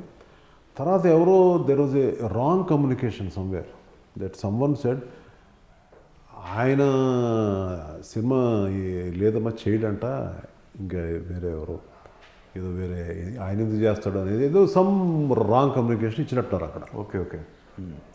దాంతో నేనేదో ఊరికే తెప్పించుకున్నాను, లేదంటే ఇది ఏదో ఈ సీన్ వాడుకోవడానికి ఏదైనా ఫీల్ అయ్యాడేమో నాకు కూడా తెలియదు, అది క్లారిటీ తెలియదు నాకు యాక్చువల్గా. సో తను రిలీజ్ అయిన తర్వాత ఎప్పుడు తను దీని మీద కేసు వేసాడు. సో దానికి ఏం కావాలి, డబ్బు కావాలంటే ఇచ్చేసాను. కానీ పెద్దవాళ్ళు ఇన్వాల్వ్ అది ముందే వచ్చేసి తను సార్ మరి వీళ్ళు వాడున్నారు కదా, నాకు ఏదైనా ఇప్పించండి సార్ అంటే ఇచ్చేసేవాడిని. అదేలే. లేదంటే నేను ఆ రోజు ఏ స్థాయిలో ఉన్నానంటే ఈవెన్ రైట్స్ కొనేమంటే కూడా కొనేసే స్టేజ్లో ఉన్నాను. ఓకే. అది నాకేంటంటే కొంచెం ఛాంబర్లో నా తప్పు లేకుండా పెట్టడం వల్ల అది ఇష్యూ అయింది. నేను ప్రతిదానికి అబద్ధం ఆడాల్సిన పని లేదు. ఎంఎస్ రాజా అనేవాడు అబద్ధం ఆడడానికి పుట్టలేదు, నీతిగానే ఉన్నాడు, నిజాయితీగానే ఉన్నాడు. సేమ్ టైం సీన్ అయితే తందే. అది వచ్చి ఏదైనా డైరెక్టర్ నాకు ఇలా ఇబ్బంది ఏదైనా చేయండి అని అంటే ఏదో మేబీ అక్కడ ఛాంబర్లో ఇచ్చిన దానికంటే ఎక్కువ ఇచ్చేవాడేమో మేబీ. సరే అక్కడితో ఏంటంటే రిలేషన్షిప్ పోయింది. సో ఏంటంటే తను బేసిక్గా మంచోడే, ఇది నాకేం తనతో ఏ ఇష్యూ లేదు. ఇది మధ్యలో ఉంటాయి కదండి రాంగ్ కమ్యూనికేషన్స్ ఉంటాయి. అదే ఈ ఎవరో మధ్యలో చెప్పే మాటలు అంటారు లేకపోతే అంటారు. నేను ఆ మధ్యలో వేరే వాళ్ళ గురించి చెప్తే నేను వాళ్ళ గురించి బ్యాడ్ ఒపీనియన్ తెచ్చుకునే స్టేజ్ నేనైతే లేను ఎప్పుడు. ఓకే. నేను ఒక 4 సార్లు కూడా ఆలోచన చేస్తాను, కానీ అంటే కొంతమందికి అది ఉంటుంది గబుక్కున. సో అట్లా ఏదైనా అయిందేమో అనుకుంటున్నాను. ఇది కూడా this is my imagination. Okay. కానీ ఇట్లానే సార్ విద్యాసాగర్ గారిది కూడా సేమ్ అలానే జరిగింది. కానీ ఆ టైంలో మీ ఒక రకంగా ఆర్పి గారిది మేజర్ రోల్, కానీ మీరు ఇన్వాల్వ్ అవ్వాల్సిన అవసరం యాజ్ ఏ ప్రొడ్యూసర్గా ఉండటం ఏం లేదు. మంది తప్పండి, అది కూడా చెప్తున్నాను కదా, తప్పని ఒప్పుకోవాలి అందులో. ఓకే. మనం ఒక ఏదో ఇన్స్పైర్ అయ్యి ఏదో చేసాము, ఏదో వచ్చింది. తర్వాత ఆయన ఏదో అడిగితే ఆయనకి sir really very sorry sir, మేము ఏదైనా ట్యూన్ వాడుకుంటుంటే ఏదైనా సారీ సార్ అని చెప్పి ఆయన ఇమీడియట్గా ఆయనకి ఎంత కావాలని చెప్పి ఇచ్చేసాం అనమాట. ఫినిష్. ఇందులో మేము పేచీలు లేకపోతే కోర్టులకు వెళ్ళాలి ఎప్పుడు లేదు. ఇష్యూ లేదన్నా, అక్కడ కానీ ఇక్కడ కానీ ఇష్యూ లేదు. ఏదన్నా ఉంటే నిజాయితీగానే ఓకే మీది కదా, అక్కడ రాంగ్ జరిగిపోయింది కదా, ఇది తీసుకోండి, మీకు ఏం కావాలి చెప్పండి తీసుకోండి. ఏది మన తూనిగా సాంగే కదా, ఏదైనా కానివ్వండి. అదే ఎక్కడైనా సరే. ఇక్కడ మనకి చాలామంది అడుగుతుంటారు ఇది. ఇప్పుడు చాలామంది ఇప్పుడున్న డైరెక్టర్లు అవ్వచ్చు, ఏదైనా అవ్వచ్చు, ఇదిగోనండి ఫలానా దాంట్లో ఉన్న షాట్లు వాడేస్తున్నారు, లేదంటే ఇందులోనే వాడేస్తున్నారు సీన్స్, అందులోనే వాడేస్తున్నారు అని చెప్తుంటారు. ఇవన్నీ మనం జస్ట్ సైలెంట్గా నేర్చుకోవడం. మన ఆడియన్స్కి ఏం కావాలి, మనం ఎలా సర్వైవ్ అవ్వాలి. సో దాన్ని ఏమంటారు, ఏదో ఒక సేయింగ్, మనం సక్సెస్ అవ్వాలంటే బెగ్ బారో ఆర్ స్టీల్ అంటారు. అలాంటి సిచ్యువేషన్స్ వచ్చినప్పుడు సో మనం కాపాడుకోవడానికి మేబీ సో ఆ చేసే చిన్న చిలిపి పనులు తప్ప అందుకంటే దీని అంతా మనం అంత సీరియస్గా పెద్ద తీసుకోకూడదు. ఎందుకంటే ఇప్పుడు మన ఫిల్మ్లో ఒక పెద్ద హిందీ కంపెనీలో పెద్ద సూపర్ హిట్ ఫిల్మ్లో ఉన్న ఏదైతే ఈ మన ముస్లిమ్స్ వస్తూ ఉంటారో ఒకళ్ళు, అలాంటిదే ఒక విజువల్ ఉంటుంది. సో నేనేం చెప్పగలను, అంత పెద్ద కంపెనీ నా సినిమాని కొట్టేసిన షాట్లని ఎక్కడ చెప్తాను. వాళ్ళు ఇన్స్పైర్ అయ్యి నేనేమంటానంటే ఓకే మేము ఏదో ఇన్స్పైర్ అవుతూ ఉంటాం, వాళ్ళు మన సినిమాలు చూసి ఇన్స్పైర్ అవుతూ ఉంటారు, ఏముంది ఓకే జస్ట్ లీవ్ ఇట్. దానికి ఏం పెద్ద ఇష్యూ ఏముంది, మనకు కూడా హ్యూమన్ బీయింగ్సే కదా. దానికి అంత రాద్ధాంతం చేసేసి ప్రెస్ అది కొట్టేశారు ఇది కొట్టేశారు దాంట్లో షాట్లు ఈ షాట్ పక్కన పెట్టి ఆ షాట్ పక్కన పెట్టి ఇది పెట్టి అది అంత ఎందుకండి రాద్ధాంతం మనకి. దాని ఉపయోగం లేదు. మనం ఫైనల్గా ఆడియన్స్ థ్రిల్ అయ్యారా లేదా, ఆ సినిమా హిట్ అయిందా లేదా, ఆ సినిమాకి డైరెక్టర్కు ప్రొడ్యూసర్ పేరు వచ్చిందా లేదా, అంతే. వర్షం సినిమా అప్పుడు తర్వాత నువ్వు వస్తానంటే నేను వద్దంటున్నాడు. అప్పుడు కూడా కథాపరంగా మీరు కొంత డబ్బులు ఇచ్చి తర్వాత దాన్ని వేరే వాళ్ళకి క్రెడిట్ ఇవ్వలేదు, మీరే దాన్ని స్క్రీన్ ప్లే భుజాన్ని వేసుకొని చేయటం లాంటిది, వీళ్ళని కూర్చోబెట్టి పరశురావు వెంకటేశ్వర గారిని ఏదండి ఎవరికి డబ్బులు ఇచ్చి నన్ను నాకు అర్థం కాలేదు. వర్షం మెయిన్ మూల కథ వేరే వాళ్ళదంట. వర్షం మూల కథ ఎవరిదండి? మూల కథ వేరే వాళ్ళదని తెలిసింది నాకు. మూల కథ ఎవరు ఇచ్చారు నాకు? ఇది హీరో పోట్ల అని ఉంటుంది చూడండి. నువ్వు వస్తానంటే నేను వద్దు అంటాను కదా ఇచ్చింది. కాదు, ఇది కూడా తను యాక్చువల్గా ఏంటంటే తను నాకు వచ్చి చెప్పింది ఓపెన్గా చెప్పాలంటే, సార్ ఈసారి మనం మేబీ చేస్తే ఒక తేజాబ్ లాంటి ఫిల్మ్ చేస్తే బాగుంటుంది, ఒకసారి ఆ సినిమా చూడండి అన్నాడు. లేదు నేను చూశానులే కానీ నాకు అలా తీయడం కాదు కానీ అంటే తనే చెప్పాడు. ఏంటంటే స్ట్రీట్స్ ఆఫ్ ఫైర్ అనే సినిమా ఉంది, దాన్ని ఇన్స్పైర్ అయ్యాడు, ఆ సినిమా ఫ్లాప్, అది ఊరికే చూడండి సార్ అన్నాడు. సార్ నేను చూసుకున్న తర్వాత నేనేమన్నానంటే 2 క్యారెక్టర్స్, ఇప్పుడు ఫర్ ఎగ్జాంపుల్ ఏంటంటే మనసంతా నువ్వే ఉంది, ఏదో పాత సినిమాలో 2 క్యారెక్టర్స్ తీసుకున్నాం కానీ సినిమా అది కాదు, క్యారెక్టర్స్ తీసుకున్నాం. అలాగే ఇప్పుడు మన ఈ ఫస్ట్ టైం చూడంగానే నాకు ఒక మన మైనే పేరుకే ఇష్టం, దాంట్లో క్యారెక్టర్స్ తీసుకున్నాం, తీసుకుని నువ్వు వస్తాను, దానికి దీనికి సంబంధం ఉండదు. We take the character inspire. Right. ఒక ఆత్రేయ గారు లాంటి ఆయనే సాంగ్ రాయడం అనేది, ఆయనకి ఏం రాయాలో తెలియకపోతే వెళ్ళి బీచ్లో కూర్చొని, చెన్నై బీచ్లో కూర్చుంటే అక్కడ రెయిన్ పడితే అప్పుడు ఆయన ఇన్స్పైర్ అయ్యారు, చూస్తే ఓ అని ఒక సాంగ్ రాశారు, చేటపట్ట చినుకులు అని సాంగ్ రాశారు. సో ఆయన ఏదో చూసి ఇన్స్పైర్ అయినప్పుడు అట్లా మనం కూడా చూసి ఇన్స్పైర్ అవుతాం, లేదంటే ఇంకోళ్ళు ఎవరు ఇన్స్పైర్ అవుతారు మనం చూసి, అంతే కదా. అవును. ఇందులో ఏంటి, బట్ వీ షుడ్ నాట్ ఏంటంటే యాజ్ ఇట్ ఈజ్ మనం దాన్ని వెళ్ళకుండా దాని ఐడియా అని కదండి, దాంట్లో క్యారెక్టర్స్ తీసుకోవడం ఏం లేదు. రైట్. ఒకసారి ఇప్పుడు చాలా డిస్కషన్లు జరుగుతూ ఉంటాయి. ఇప్పుడు యాజ్ ఇట్, ఇప్పుడు నా సినిమా డర్టీ హరి ఉంది, చాలా చోట్ల డిస్కషన్, ఇప్పుడు డర్టీ హరిలో హీరో క్యారెక్టర్ లాగా అని అంటూ ఉంటారు, లేదంటే మనసంతా నువ్వులో హీరో హీరోయిన్ లాగా అంటూ ఉంటారు, లేదా నువ్వు వస్తాను దాంట్లాగా అంటూ ఉంటారు, లేదు ఒక్కడి క్యారెక్టర్, డిస్కషన్ జరుగుతూ ఉంటుందండి అందరిలో. అలాగే నేను కూడా ఒక పెళ్లి చూపుల సినిమా చూశాను, మొన్న వచ్చింది, ఒక పెళ్లి చూపులాగా చిన్నది అని నేను ఎవరితో మాడుతూ ఉంటాను, తప్పే ఉందండి ఇందులో. రైట్. అందరూ ఎవరికైనా అందరూ కూడా ఆస్పైరింగ్ మూవీ మేకర్సే. ఏదో ఒక సినిమా చూసి ఇన్స్పైర్లు తప్పలేదు, ఏదో ఒక సినిమా, నేనైతే ఏదైనా చూసి నాకు నచ్చితే ఇమీడియట్గా ఆ ప్రొడ్యూసర్ కానీ డైరెక్టర్ కానీ ఫోన్ నెంబరు ఉన్నా లేకపోయినా కూడా వాళ్ళకి నేను ఫోన్ చేసి చెప్తాను, ఈ సినిమా బాగుంది, నాకు నచ్చిందని. ఓకే. సో అట్లా, so we have to be sportive in that way. కానీ ఒకటి సార్, నేను అన్నట్టు 2005 పౌర్ణమి తర్వాత నుంచి చూసుకుంటే మీరు డైరెక్షన్ వైపు ఎక్కువ ఫోకస్ చేయటం, దాని తర్వాత ప్రొడక్షన్ బాధ్యతలతో పాటుగా ఇవి 2 భుజం మీద వేసుకోవటం, తర్వాత మీ బాబుది ఒకటి. మీరు ఇంకోటి ఏంటంటే ఫస్ట్ నుంచి మీరు డైరెక్షన్ అంటున్నారు ఫస్ట్ నుంచి, ఇది నేను డైరెక్షన్ అంటలేదండి, ఇది ఇట్స్ కాల్డ్ ఇన్వాల్వ్మెంట్. అది ఫస్ట్ నుంచి ఉంది, అది నుంచి ఏ సినిమా దేవి అవ్వచ్చు, మనసంతా నువ్వే అవ్వచ్చు, ఒక్కడవచ్చు, ఇంకోటి షార్ట్ మేకింగ్ సపోర్ట్. అవును. నా యొక్క involve first day to the last release day, publicity 100 days 150 days వరకు ఎగ్జాక్ట్ ఒక ప్రొడ్యూసర్కి ఇన్వాల్వ్మెంట్ ఉండడంలో ఏదైనా తప్పు ఉందా? ఏం తప్పు లేదు. మరి ఇందులో తప్పు, మనకి ఎంతో కొంత ఒక నాలెడ్జ్ అనేది మనం ప్రొక్యూర్ చేసుకున్నాం కాబట్టి ఎంతో కొంత, అది కూడా నేను చెప్పి పూర్తి నాలెడ్జ్ ఎవరికి ఉంటుందండి. అదే exact. Even we will be wrong. నాకు ఏంటంటే ఒక దర్శకుడు కానీ రైటర్ కానీ నువ్వు తప్పు అని చెప్తే నాకు ఇష్టం, నువ్వు చెప్పిందే రైట్ అని చెప్పడం అనేది రాంగ్. రైట్. నువ్వేం చెప్తే కరెక్ట్ అని చెప్పడం అనేది రాంగ్ అండి. అక్కడ ఇది వాదించుకోవాలి, ఆర్గ్యుమెంట్లు జరగాలి, అప్పుడే మంచి సినిమా వచ్చింది. కానీ అదే సార్, అందుకనే అంటే ఆ టైం నుంచి ఏంటంటే బాధ్యతలు ఒక రకంగా మీ బాబుది కూడా ప్రొడక్షన్ తను నిలబెట్టాలని చెప్పేసి ఇవన్నీ కూడా 1 by 1 ఎవరిని నిలబెట్టలేరండి, అది మాత్రం చాలా క్లియర్. ఏమండి, కానీ మీకు ఏమైనా అనిపిస్తుందా సార్ మీ బాబుకి మంచి సక్సెస్ వస్తుందండి? ఆల్రెడీ ఇచ్చాడు కదా, ఒక దిల్ రాజు గారి దగ్గర సినిమా చేస్తే కేరింత ఇచ్చాడు, ఒక మంచి డైరెక్టర్ మన మారుతి దగ్గర పని చేస్తే తను హిట్ ఇచ్చాడు, లవర్స్ అని. అలాగే ఒక ఇంద్రగండ మోహన్ కృష్ణ దగ్గర పని చేస్తే ఇక్కడ హిట్ ఇచ్చాడు. మంచి దర్శకులు అనేది ఉండాలి, అట్ ద సేమ్ టైం మంచి టీం ఉండాలి. కొన్ని రాంగ్ టీమ్స్ పడి ఒక్కోసారి టీమ్స్ మంచి ఏదైనా స్టోరీ పరంగా రాంగ్ వెళ్ళచ్చు. కరెక్ట్. హేమారెడ్డి గారు అని ఒక ఉన్న డైరెక్టరు, సో సో తను his team was a really good team, but ఎక్కడో స్టోరీ దగ్గర ఒక రాంగ్ స్టెప్ వేశారు. ఆ టీం ఎప్పుడైనా మళ్ళీ వస్తుంది పైకి, అందులో ఇష్యూ లేదు. నేను ఇప్పుడు కూడా వాళ్ళతో టచ్లో ఉంటాను.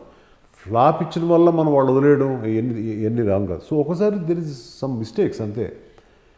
సో ఏంటంటే వాళ్ళు ఈసారి చేసినప్పుడు మిస్టేక్ కాకుండా చూసుకుంటారు. అలాగే మా అబ్బాయి కూడా తను ఈసారి చేసినప్పుడు కానీ, లేదంటే నేను ఏదైనా డెసిషన్ తీసుకున్నప్పుడు కానీ తన మీద ఈసారి మనం ఆ మిస్టేక్స్ జరగకుండా చూసుకుంటాం. అప్పటికి సినిమా ఆడకపోతే మనం ఏం చేయలేం. అదేలేదు. మీరు ప్రొడక్షన్ స్టార్ట్ చేసిన తర్వాత మ్యాక్సిమం ఏ ప్రొడక్షన్ కూడా ఆగిపోవాలి ఇప్పటివరకు. ఏమైనా మధ్యలో ఏమైనా ఉన్నాయా సార్? ఏం లేవు కదా. మ్యాక్సిమం లేదు. కానీ రంభా ఊర్వశి మేనక అది యాక్చువల్గా నా ప్రొడక్షన్ కాదండి, అది ఇంకో production. I don't want to reveal that. అది ఇంకొక ప్రొడక్షన్. అది it is not from my banner. కానీ మీదే ప్రొడక్షన్ అని లేదు ఫస్ట్ నుంచి establish. It's not my. Okay. అది ఇంకో ప్రొడక్షన్. అది వేరే కారణాలు. అది ఏదో వెళ్ళాం, కొన్ని రోజులు షూటింగ్ చేసాం, మళ్ళీ వద్దనుకున్నాం, వచ్చేసాం, అయిపోయింది. సో అది మనకి ఇప్పుడున్న స్టేజ్లో మనం ఏదైనా అక్కడ మాట్లాడే, ఎందుకంటే వాళ్ళ ఇబ్బందులు ఏంటో మనకు తెలియదు, మన ఇబ్బందులు ఏంటో మనకు తెలుసు. సో అందువల్ల దాని గురించి అంత టాపిక్ కూడా మనం అనేది మనకు అవసరం లేదని ఫీలింగ్. కానీ ఒక చిన్న క్లారిఫికేషన్ సార్. యాక్చువల్గా అక్కడ మీరు ఏదైతే కొంత ఈ చార్మీ డేట్లో ఒకటి కొంచెం అడ్జస్ట్మెంట్ అయ్యి ఒక సినిమా మధ్యలో ఆగిపోయిందని. అదేం లేదు. నథింగ్. సో చార్మీ వల్ల అయితే కాదు. ఎందుకంటే ఆమె వల్ల ఎంత అవుతుంది? ఎవరు ఏ ఆర్టిస్ట్ వల్ల కాదు. అది only from the side of the production దీన్ని కంటిన్యూ చేయకూడదు అనేది వాళ్ళు ఏదో డెసిషన్కి వచ్చారు. ఏదో ఇష్యూస్ వల్ల వాళ్ళకు ఉన్న ఇష్యూస్ అవ్వచ్చు, లేకపోతే ఏదైనా కావచ్చు తప్ప there is no other even. And వీళ్ళెవరు యాక్టర్స్ వల్ల ఎందుకు ఉంటుంది పాపం. కానీ అట్లా వచ్చిందిలేండి, ఆ టాపిక్ అలా వచ్చింది. అది లేదు. అప్పుడు ఆ టైంకి అమ్మాయి కూడా అంత she's not so busy also. అవును, బిజీ ఏం కాదు. ఏది ఏం కాదు. ఓకే. ప్రొడక్షన్ వైజ్ అయితే అదొక్కటే కదా సార్? అదొకటే. Production wise వద్దనుకున్నాము. ఈవెన్ సరే నేను కూడా ఎందుకు వాళ్ళు ఇబ్బంది పడ్డా వద్దనుకున్నాం, అయిపోయింది. So okay. ఇలా మొత్తం ఓవరాల్గా మీది ఒక చాలా చూశానండి లైఫ్. అప్స్ అలా ఒక వెళ్ళు సముద్రంలోంచి ఒక వేవ్ ఇలాగ వచ్చి ఇలా మళ్ళీ ఇలా పడి మళ్ళీ అలా వెనక్కి వెళ్ళి మళ్ళీ ఒక వేవ్, ఇలాంటివన్నీ చాలా చాలా చూశాను. మీరు ఏంటంటే మీరు సక్సెస్ గురించి మాట్లాడారు, నా ఫెయిల్యూర్ గురించి మాట్లాడారు. సో ఏంటంటే నాకు సక్సెస్ గురించి మాట్లాడినప్పుడు నాకు ఎందుకు మళ్ళీ ఆ పాత అయితే అవుతారు ఎందుకు అనే ఫీలింగ్ ఉంది. బట్ ఫెయిల్యూర్ గురించి మాట్లాడినప్పుడు తవ్వితేనే బెటరు, కొంచెం జాగ్రత్తగా ఉంటామని ఫీలింగ్ వచ్చింది నాకు. ఓకే. అదే. కానీ ఓవరాల్గా సార్ ఈ జర్నీ అంతా చూస్తున్నప్పుడు మీకు అంటే అప్పుడు ప్రొడక్షన్ వైజ్ మీరు చూసింది ఇప్పటి వరకు చూసుకుంటే ఎలా అనిపిస్తుంది ఈ జర్నీది? ఏమన్నా తేడా అనిపించింది? ఏం లేదండి, సేమ్ అలాగే ఉంది. సేమ్ అలానే. కొంతమంది అంటారు అప్పటికిప్పుడు మారిపోయిందండి ఇండస్ట్రీ, మనం సినిమాలు చేయలేమండి. అందులో అది ఏం లేదండి, నథింగ్ అండి. మనం మారితే సినిమా చేయడం ఇబ్బంది ఏం కాదు. అచ్చా, మనలో ఉంటుంది అంటారు. అంతే. కానీ ఓకే. ఇంకా పర్సనల్గా వస్తే సార్, మీరు పుట్టి పెరిగింది ఎక్కడ సార్? యాక్చువల్గా వెస్ట్ గోదావరి అండి. వెస్ట్ గోదావరి. మొత్తం చదువు అంతా ఎడ్యుకేషన్ లేదండి. తర్వాత అక్కడ అంటే యాక్చువల్గా ఏంటంటే హాస్టల్ హైదరాబాద్లోనే సెయింట్ ఆన్స్ స్కూల్లో ఒక 6-7 ఏళ్ళు ఇక్కడ ఉన్నానండి. దాని తర్వాత ఇంటర్మీడియట్ ఏమో గుడివాడ, అక్కడ మా నాన్నగారు ల్యాండ్స్ వేయకున్నారు. అక్కడి నుంచి వెళ్ళి అప్పట్లో ఇది ల్యాండ్స్ తక్కువ దొరుకుతున్నాయంటే అక్కడికి వెళ్ళుకున్నారు. అందువల్ల అక్కడ షిఫ్ట్ అయ్యాం. తర్వాత ఇక్కడి నుంచి మమ్మల్ని హాస్టల్ నుంచి తీసుకెళ్ళి అక్కడ మా తర్వాత ఇంటర్మీడియట్ కాదు యాక్చువల్లీ 10th అనుకుంటా. ఓకే. లోనే అక్కడ పెట్టారు. అక్కడ అది అయిన తర్వాత అక్కడే గుడివాడలోనే మన ఈ నాగేశ్వర కాలేజ్ ఉంది, నాగేశ్వర గారిది ఉంది కాలేజ్. సో ఆ కాలేజ్ కూడా చదివాను ఇంటరు. దాని తర్వాత మెడ్రాస్ షిఫ్ట్ అయ్యాను. తర్వాత మెడ్రాస్ షిఫ్ట్ అయినప్పుడు డిగ్రీ అక్కడ చదివానండి. దాని తర్వాత పోస్ట్ గ్రాడ్యుయేషన్ అన్నీ అక్కడే చదివానండి. తర్వాత మా ఫాదరు బేసిక్ ఏంటంటే అర్జున్ రాజు గారిని మీకు వినే ఉంటారు, రోజా మూవీస్ అర్జున్ రాజు గారు చాలా పెద్ద ప్రొడ్యూసర్. ఆయనతో కొంచెం క్లోజ్గా ఉంటూ ఉండేవారు. ఆయన ఉన్నప్పుడు మా ఫాదర్ కూడా సినిమాలు తీయాలి అనే ఒక కోరిక కారణం మీద ఆయన కూడా స్టార్ట్ చేశారు. సో ఒక మూడు నాలుగు ఫిల్మ్స్ చేశారు. దాని తర్వాత ఆయన వద్దనుకున్నారు. ఆయన నేనేం కంటిన్యూ చేశాను. తర్వాత నేను ఇంకో బ్యానర్ పెట్టి వేరేగా కంటిన్యూ చేశాను. మ్యారేజ్ లవ్ మ్యారేజ్ అండి? ఎవరిదండి? మీది. అదేంటండి అలా నన్ను చూస్తే నేను అందరూ లవ్ చేస్తారా? ఎందుకు చేయకూడదు? ఇప్పుడు యంగ్ ఉన్నప్పుడు 27 సంవత్సరాలకే ప్రొడ్యూసర్ అయ్యారుగా మీరు. ఇప్పుడు ఏంటంటే 27 సంవత్సరాలకు ప్రొడ్యూసర్ అయ్యారు. ఇప్పుడున్న డర్టీ హరి కూడా ఏజ్ కూడా 27 అంటారు ఇప్పుడు నాకు. చేత అంటే నేను చూసిన ప్రతి ఒక్కరిని లవ్ చేస్తారని ఫీలింగ్ ఉందా? నా ఫేస్ అట్లా ఉందా? ఉండదు.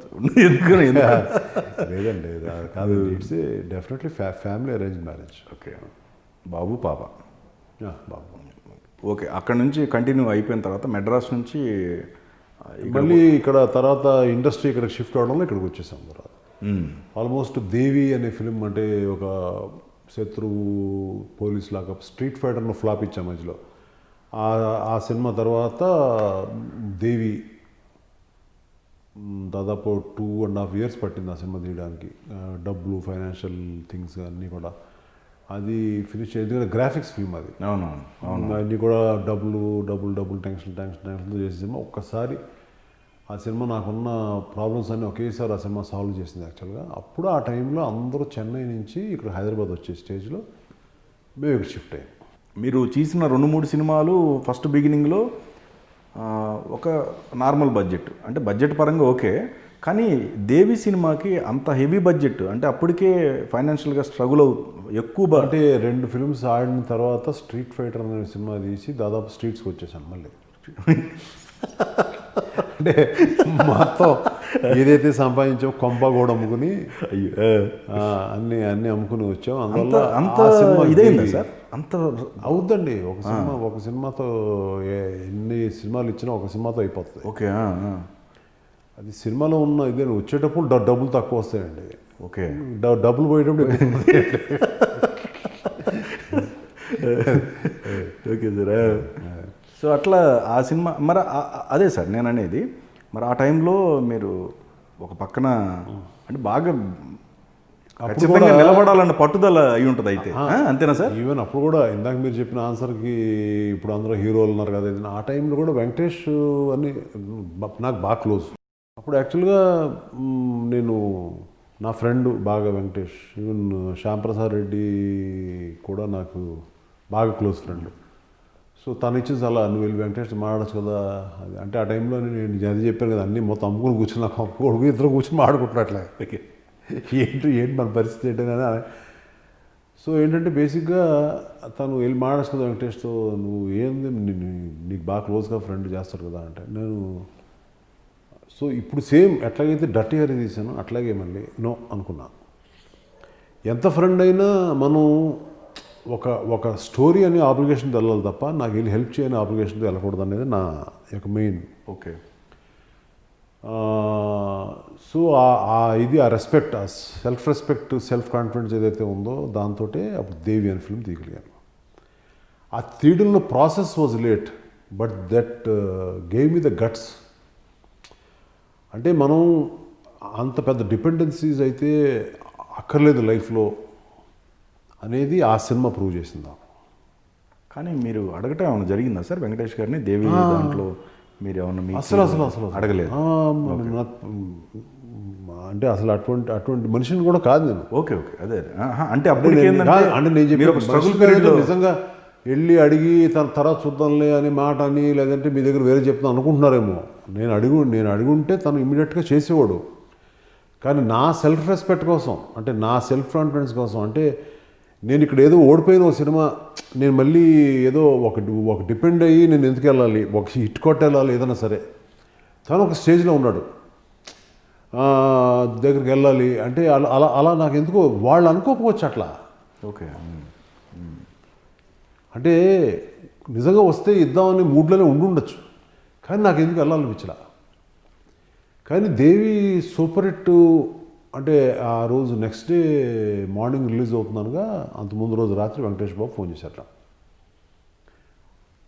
చాలా టెన్షన్ రిలీజ్ అయింది అన్నీ అప్పుడు ఏంటంటే ఇట్లా కాదు కదా, అన్నీ చిన్న రీల్స్ అన్నీ ఒకటి డబ్బాలు వెళ్ళి కదా, అలా డబ్బాలు వెళ్ళిపోయిన తర్వాత అప్పుడు నాకు రాత్రి కాల్ చేశాడు. ఎందుకంటే రామానాయుడు ల్యాబ్లోనే అది ప్రింటింగ్ కాదు ఎడిటింగ్ కాదు నేను చెప్పేది, అక్కడే మనం ఈ ప్రాసెసింగ్ Processing, అదే printing అన్న, అదే, అదే అదే. సారీ ప్రింటింగ్ అంతా.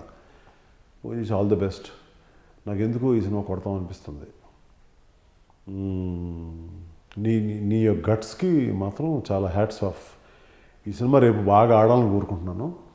నువ్వు నా దగ్గరికి నువ్వు ఒక ఫ్లాప్ అయిన తర్వాత నా దగ్గర రాలేదు, వస్తే మాత్రం ఇచ్చేవాడిని.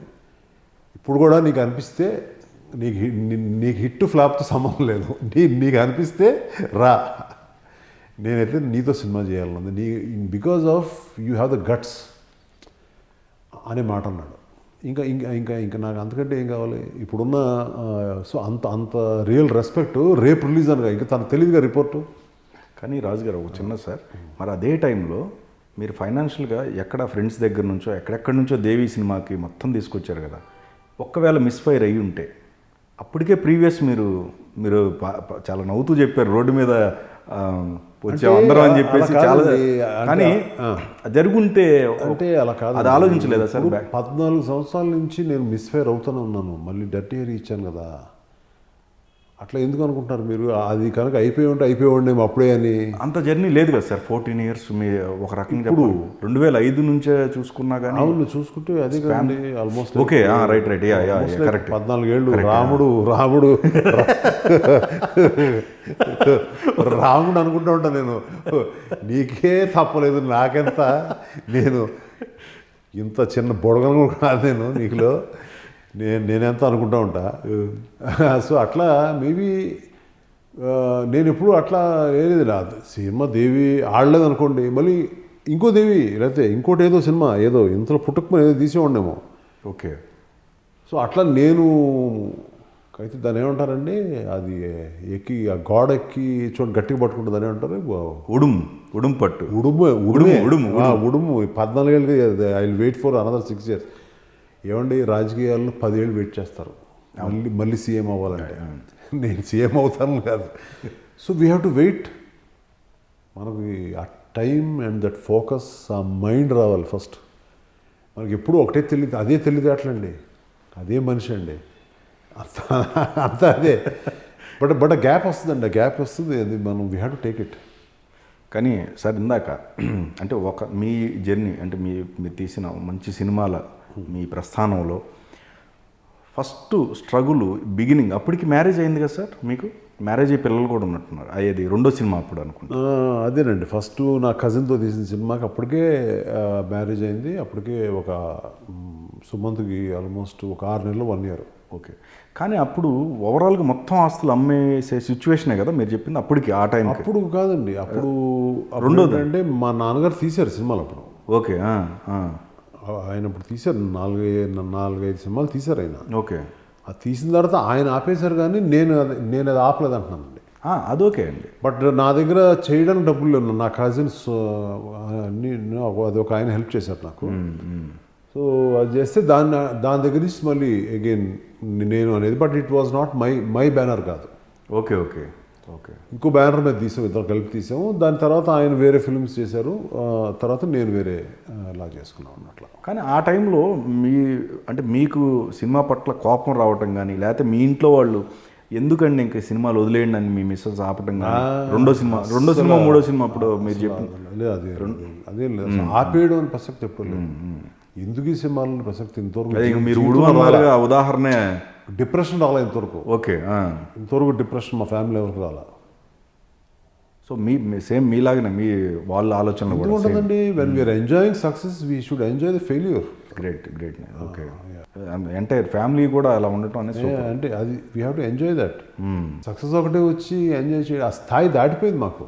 ఎందుకు అప్పుడు కొత్తలో మేబీ ఆ స్ట్రీట్ ఫైటర్ ఏదో సినిమా పోయినప్పుడు కాసేపు భయపడి ఉంటాం, లేదా ఆ ఇల్లు ఏదో కొనుక్కున్న ఇల్లు అమ్మేసినప్పుడు ఏదో భయపడి ఉంటాం. ఇప్పుడు అది లేదు, వస్తూ ఉంటాయి పోతూ ఉంటాయి ఎన్ని. ఓకే నెక్స్ట్ ఏంట్రా నెక్స్ట్ అంతే.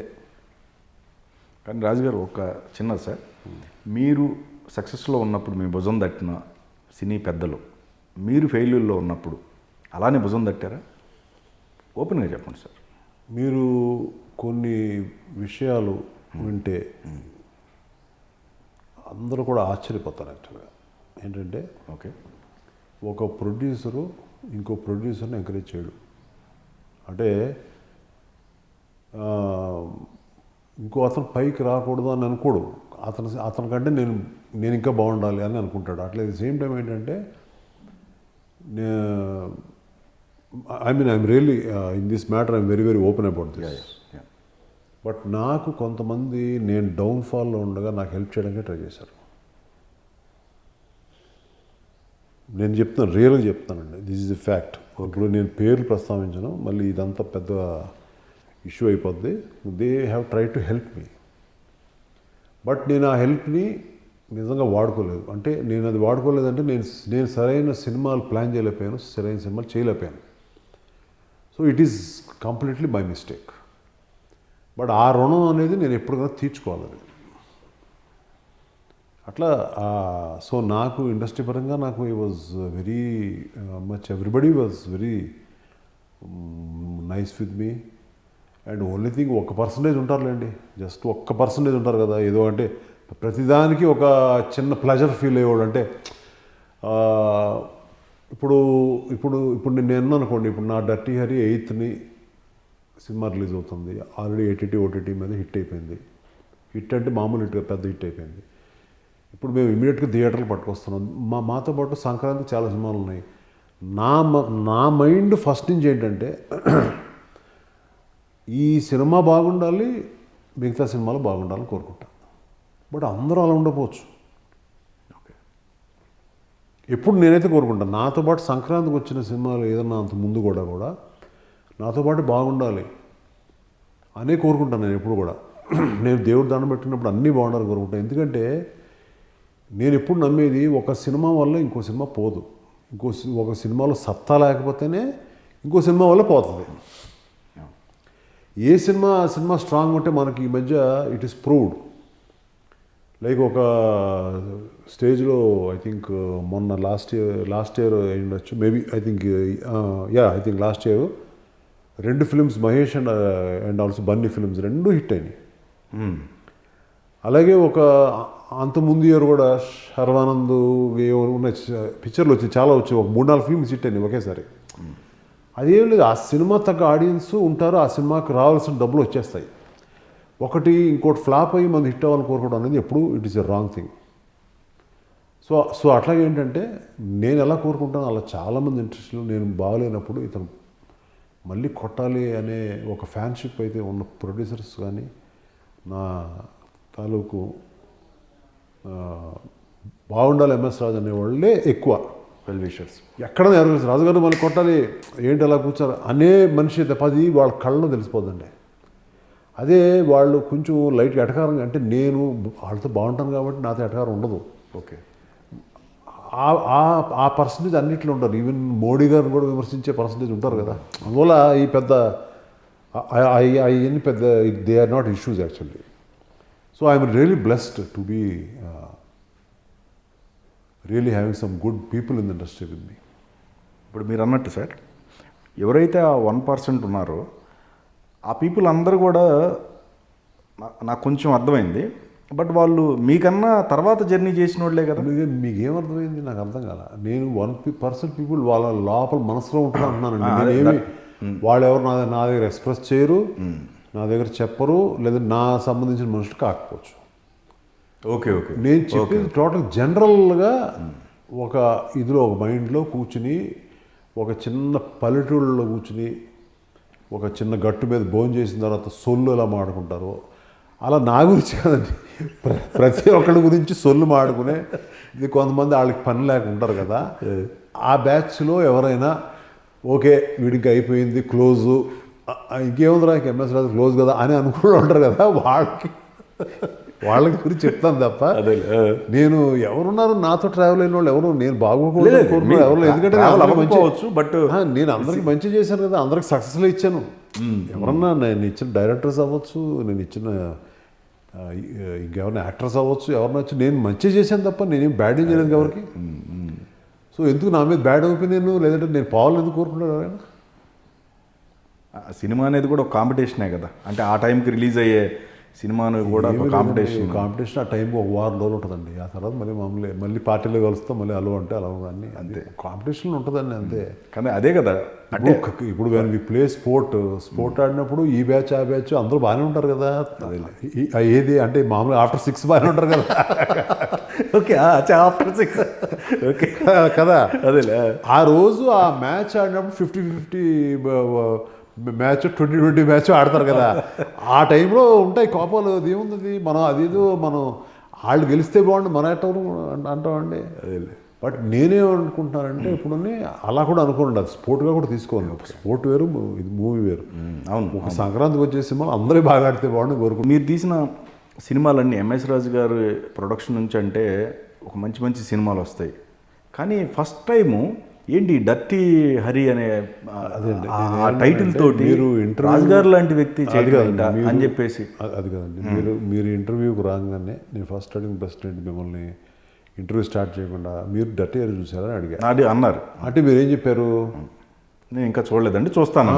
మీరు చూసిన తర్వాత ఇంటర్వ్యూ చేస్తే బాగుండేది సార్ అని చెప్పా. కానీ టైటిల్లోనే వివాదం. ఏమంటే ట్రైలర్లో ఫస్ట్ సినిమానే శత్రువు అంటే ఏంటంటే అప్పట్లో ఇట్స్ నెగిటివ్ టైటిల్. అట్లా మనం శివుడు మీద పెడితే టైటిల్ ఆడదంటారు, శివ తీశారు. సో అవన్నీ దేర్ ఆల్ ఆ సినిమాకి ఏ టైటిల్ కరెక్ట్ అంతేనండి. డర్టీ పిక్చర్ అని వచ్చింది. డర్టీ పిక్చర్కి మరి ఎంత స్పందన వచ్చింది అప్పట్లో. నేషనల్ అవార్డు కూడా వచ్చింది. అదే మరి రాడికల్ ఫిల్మ్ అంటే రాడికల్ ఫిల్మ్ మేకింగ్ అంటే మనం అది ట్రూ ఇన్సిడెంట్ కదా. అది ఒక లైఫ్ స్టోరీ. ట్రూ ఇన్సిడెంట్ అవ్వచ్చు, ఏదైనా అవ్వచ్చు అండి, వాట్ ఎవర్ ఇట్ ఈస్. నేను సో ఏంటంటే బట్ ఏదో మనం చూసి ఏదో అనుకోకూడదు అది నేను చెప్పేది. ఓకే. అంటే దీని పరంగా కొంతమంది నాయకులు కలిసి అప్పట్లో మీ పోస్టర్లు చించటం ఇవన్నీ కూడా జరిగినాయి. అంటే సుమంత్ ఆర్ట్స్లో ఫస్ట్ టైం అనుకుంటా ఈ పోస్టర్లు చించటం కానీ లేకపోతే ఏది మీరు హోర్డింగ్స్ల దగ్గర నుంచి మీ సినిమాకి రెస్పాన్స్ ఇలా రావటం అనేది రిలీజ్ కాకముందే అనేది ఫస్ట్ టైం అనుకుంటా. అది అన్నీ చూడాలి కదండి లైఫ్లో, అని అన్నీ చూడాలి కదా లైఫ్లో. ఓకే. మరి అది లేకపోతే నా లైఫ్లో అది మిస్ అయిన ఫీలింగ్ ఉంటుందిగా. ఓకే. మరి మీరు అలల ఎగ్జాంపుల్ అప్పుడే. ఫస్ట్ తీసుకున్న శత్రు అప్పుడు ఎలాంటి స్ట్రగుల్స్ మీకు ఎదురయ్యాయి? ఏమీ లేదు, నథింగ్ అండి. శత్రువు టైంలో దేర్ వాజ్ నో స్ట్రగుల్ ఓవరాల్గా. పోలీస్ రాకపోతే కూడా ఏం లేదు, స్ట్రగుల్ లేదు. ఆ సినిమా బాగా ఆడింది, 150 days ఆడింది అసలు. కానీ ఏదన్నా ఆ టైంలో మీకు ప్రొడక్షన్ పరంగా కావచ్చు? లేదండి, కొంచెం సెన్సార్ ప్రాబ్లం వచ్చింది. అప్పుడు సీఎం క్యారెక్టర్ని అసాసినేట్ చేయడం సినిమా అది. అందులో కొంచెం అప్పుడు prime minister, sorry it's not CM, it is actual prime మినిస్టర్ని అసాసినేట్ చేసే స్టోరీ అది. సో దాన్ని ఆపడానికి ఒక సిబిఐ ఆఫీసర్ ట్రై చేస్తూ ఉంటుంది. అది కొంచెం మన అప్పుడున్న పిఎం నరసింహరావు గారు, పివి నరసింహరావు స్టైల్లో ఉంది కోర్టు కానీ అది అనే దాని మీద కొంచెం అభ్యంతరాలు వచ్చినాయి. వస్తే పివి నరసింహరావు గారు వాళ్ళ అబ్బాయిలకి వాళ్ళకి సినిమాలు చూపించి అప్పుడు అది సెన్సార్లోకి చేసామండి. అది దాదాపు ఒక 2-3 months నడిచింది ఆ ప్రాబ్లం. అంతే తప్ప ఫైనాన్షియల్ పరమైన ప్రాబ్లమ్స్ ఏం లేదు. మనసంతా నువ్వే అలాంటి ఒక మంచి లవ్ స్టోరీ ఇచ్చిన వెంటనే నీ స్నేహం ఒక రకంగా అంత సక్సెస్ కాదు, అంటే ఫ్లాప్ కూడా కాదు, యావరేజ్ అనుకోవచ్చు. ఈ స్నేహం అనేది మళ్ళీ ఉదయకరణ్ రిపీట్ చేసాం. వేరే డైరెక్టర్ నాకు అది మన మురళి వచ్చి చెప్పాడు, దాన్ని చేసాం. అంతా బాగుంది. అందులో జరిగిన చిన్న పొరపాటు ఏంటంటే యావరేజ్ ఆడిన సినిమా అది. దాంట్లో జరిగిన పొరపాటు ఏంటంటే నేను తర్వాత నాకు ఎక్కడో అర్థమైన మ్యాటర్ అంటే సినిమా చూస్తున్నప్పుడు నాకు హీరోయిన్ను అండ్ అంటే ఇప్పుడు ఏదైనా ఏంటంటే ఎక్కడ మనకి చాలా ఈజీ అయిపోద్ది. ఒక హీరోయిన్ని పెళ్లి చేసుకుంటాడు అనేది ఈజీగా ఆడియన్స్ తెలుసు. ఓకే. కానీ పెళ్ళి అవ్వకపోవచ్చేమో ఫీలింగ్ ఎప్పుడు వస్తుందండి? ఇంకొకటితో మ్యారేజ్ అవుతున్నప్పుడు. ఓకే. ఆ ఇంకొకటితో పెళ్ళి అవుతున్నప్పుడు మనం ఎప్పుడైతే ఒక స్ట్రాంగ్ యాక్టర్ పెట్టలేదో, అసలు పాపం మంచోడు బాగా చేశాడు, పక్కన ఒక తరుణ్ లాగా ఇంకోటి ఉంటే అది ఇతను కాకుండా ఉదయకరణ కాకుండా తరుణ్ చేసుకుంటుందేమో అనే ఆ స్ట్రెంగ్త్ ఉంది చూడండి, ఓకే. ఆ స్ట్రెంగ్త్ ఇంకో హీరో ఉండడం అనేది నాకు అవసరం అనిపించింది. అక్కడ మేము రాంగ్ కాస్టింగ్ వెళ్ళామని ఫీలింగ్ అండి. ఓకే, ఆ సినిమా వరకు. So that is the main reason behind the movies average and above average film. ఓ సినిమా బాగున్నా కూడా. ఎంటైర్ మీ లైఫ్లో మీరు తెలుసుకున్న నీతి ఏంటి సార్? నేను తెలుసుకున్న నీతి ఏంటంటే ఒకే ఒక వర్డ్ ఏంటంటే, ఉద్యమించి నిన్ను నువ్వే ఉద్ధరించుకో. ఏంటి సార్ అది? ఉద్యమించి నిన్ను నువ్వే ఉద్ధరించుకో. వేరే వాళ్ళని కాదు, ఉద్యమం అనేది. మనం మళ్ళీ బ్యాక్ రావాలంటే నిన్ను నువ్వే ఉద్ధరించుకో అంటే. Okay. At the same time ఉద్యమంలో ఏంటి అంటే, మామూలుగా ఉద్యమంలో ఏంటి, ఇలా ఉంటుంది కదా, హ్యాండ్ ఇలా ఉంటుంది కదా. ఇప్పుడు మన చెయ్యి ఎంత కొట్టినా కూడా ఈ చెయ్యి కూడా రెండు కూడా ఉండాలి స్ట్రాంగ్గా. అట్లా ఏంటంటే మనకి ఎప్పుడు కూడా ఒక దేవుడు ఒక స్ట్రెంగ్త్ కూడా ఉండాలి అనేది నా ఇదండి మెయిన్.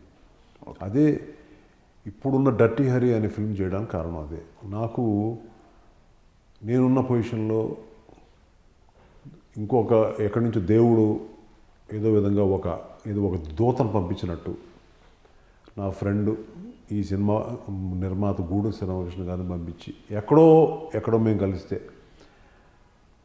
ఏంటి రాజు గారు ఖాళీగా ఉన్నారంటే అని సరదాగా ఆయన అలాగా జస్ట్ జోవియల్గా మాట్లాడినప్పుడు, లేదండి ఏదైనా చేయాలండి, చేయండి సార్, మీరే చేయండి, డైరెక్షన్ చేయండి సార్ అది. నేను మళ్ళీ డైరెక్షన్ 2 ఫ్లాప్లు ఇచ్చిన తర్వాత చెయ్యండి సార్ అని ఇచ్చిన సపోర్టే. ఓకే.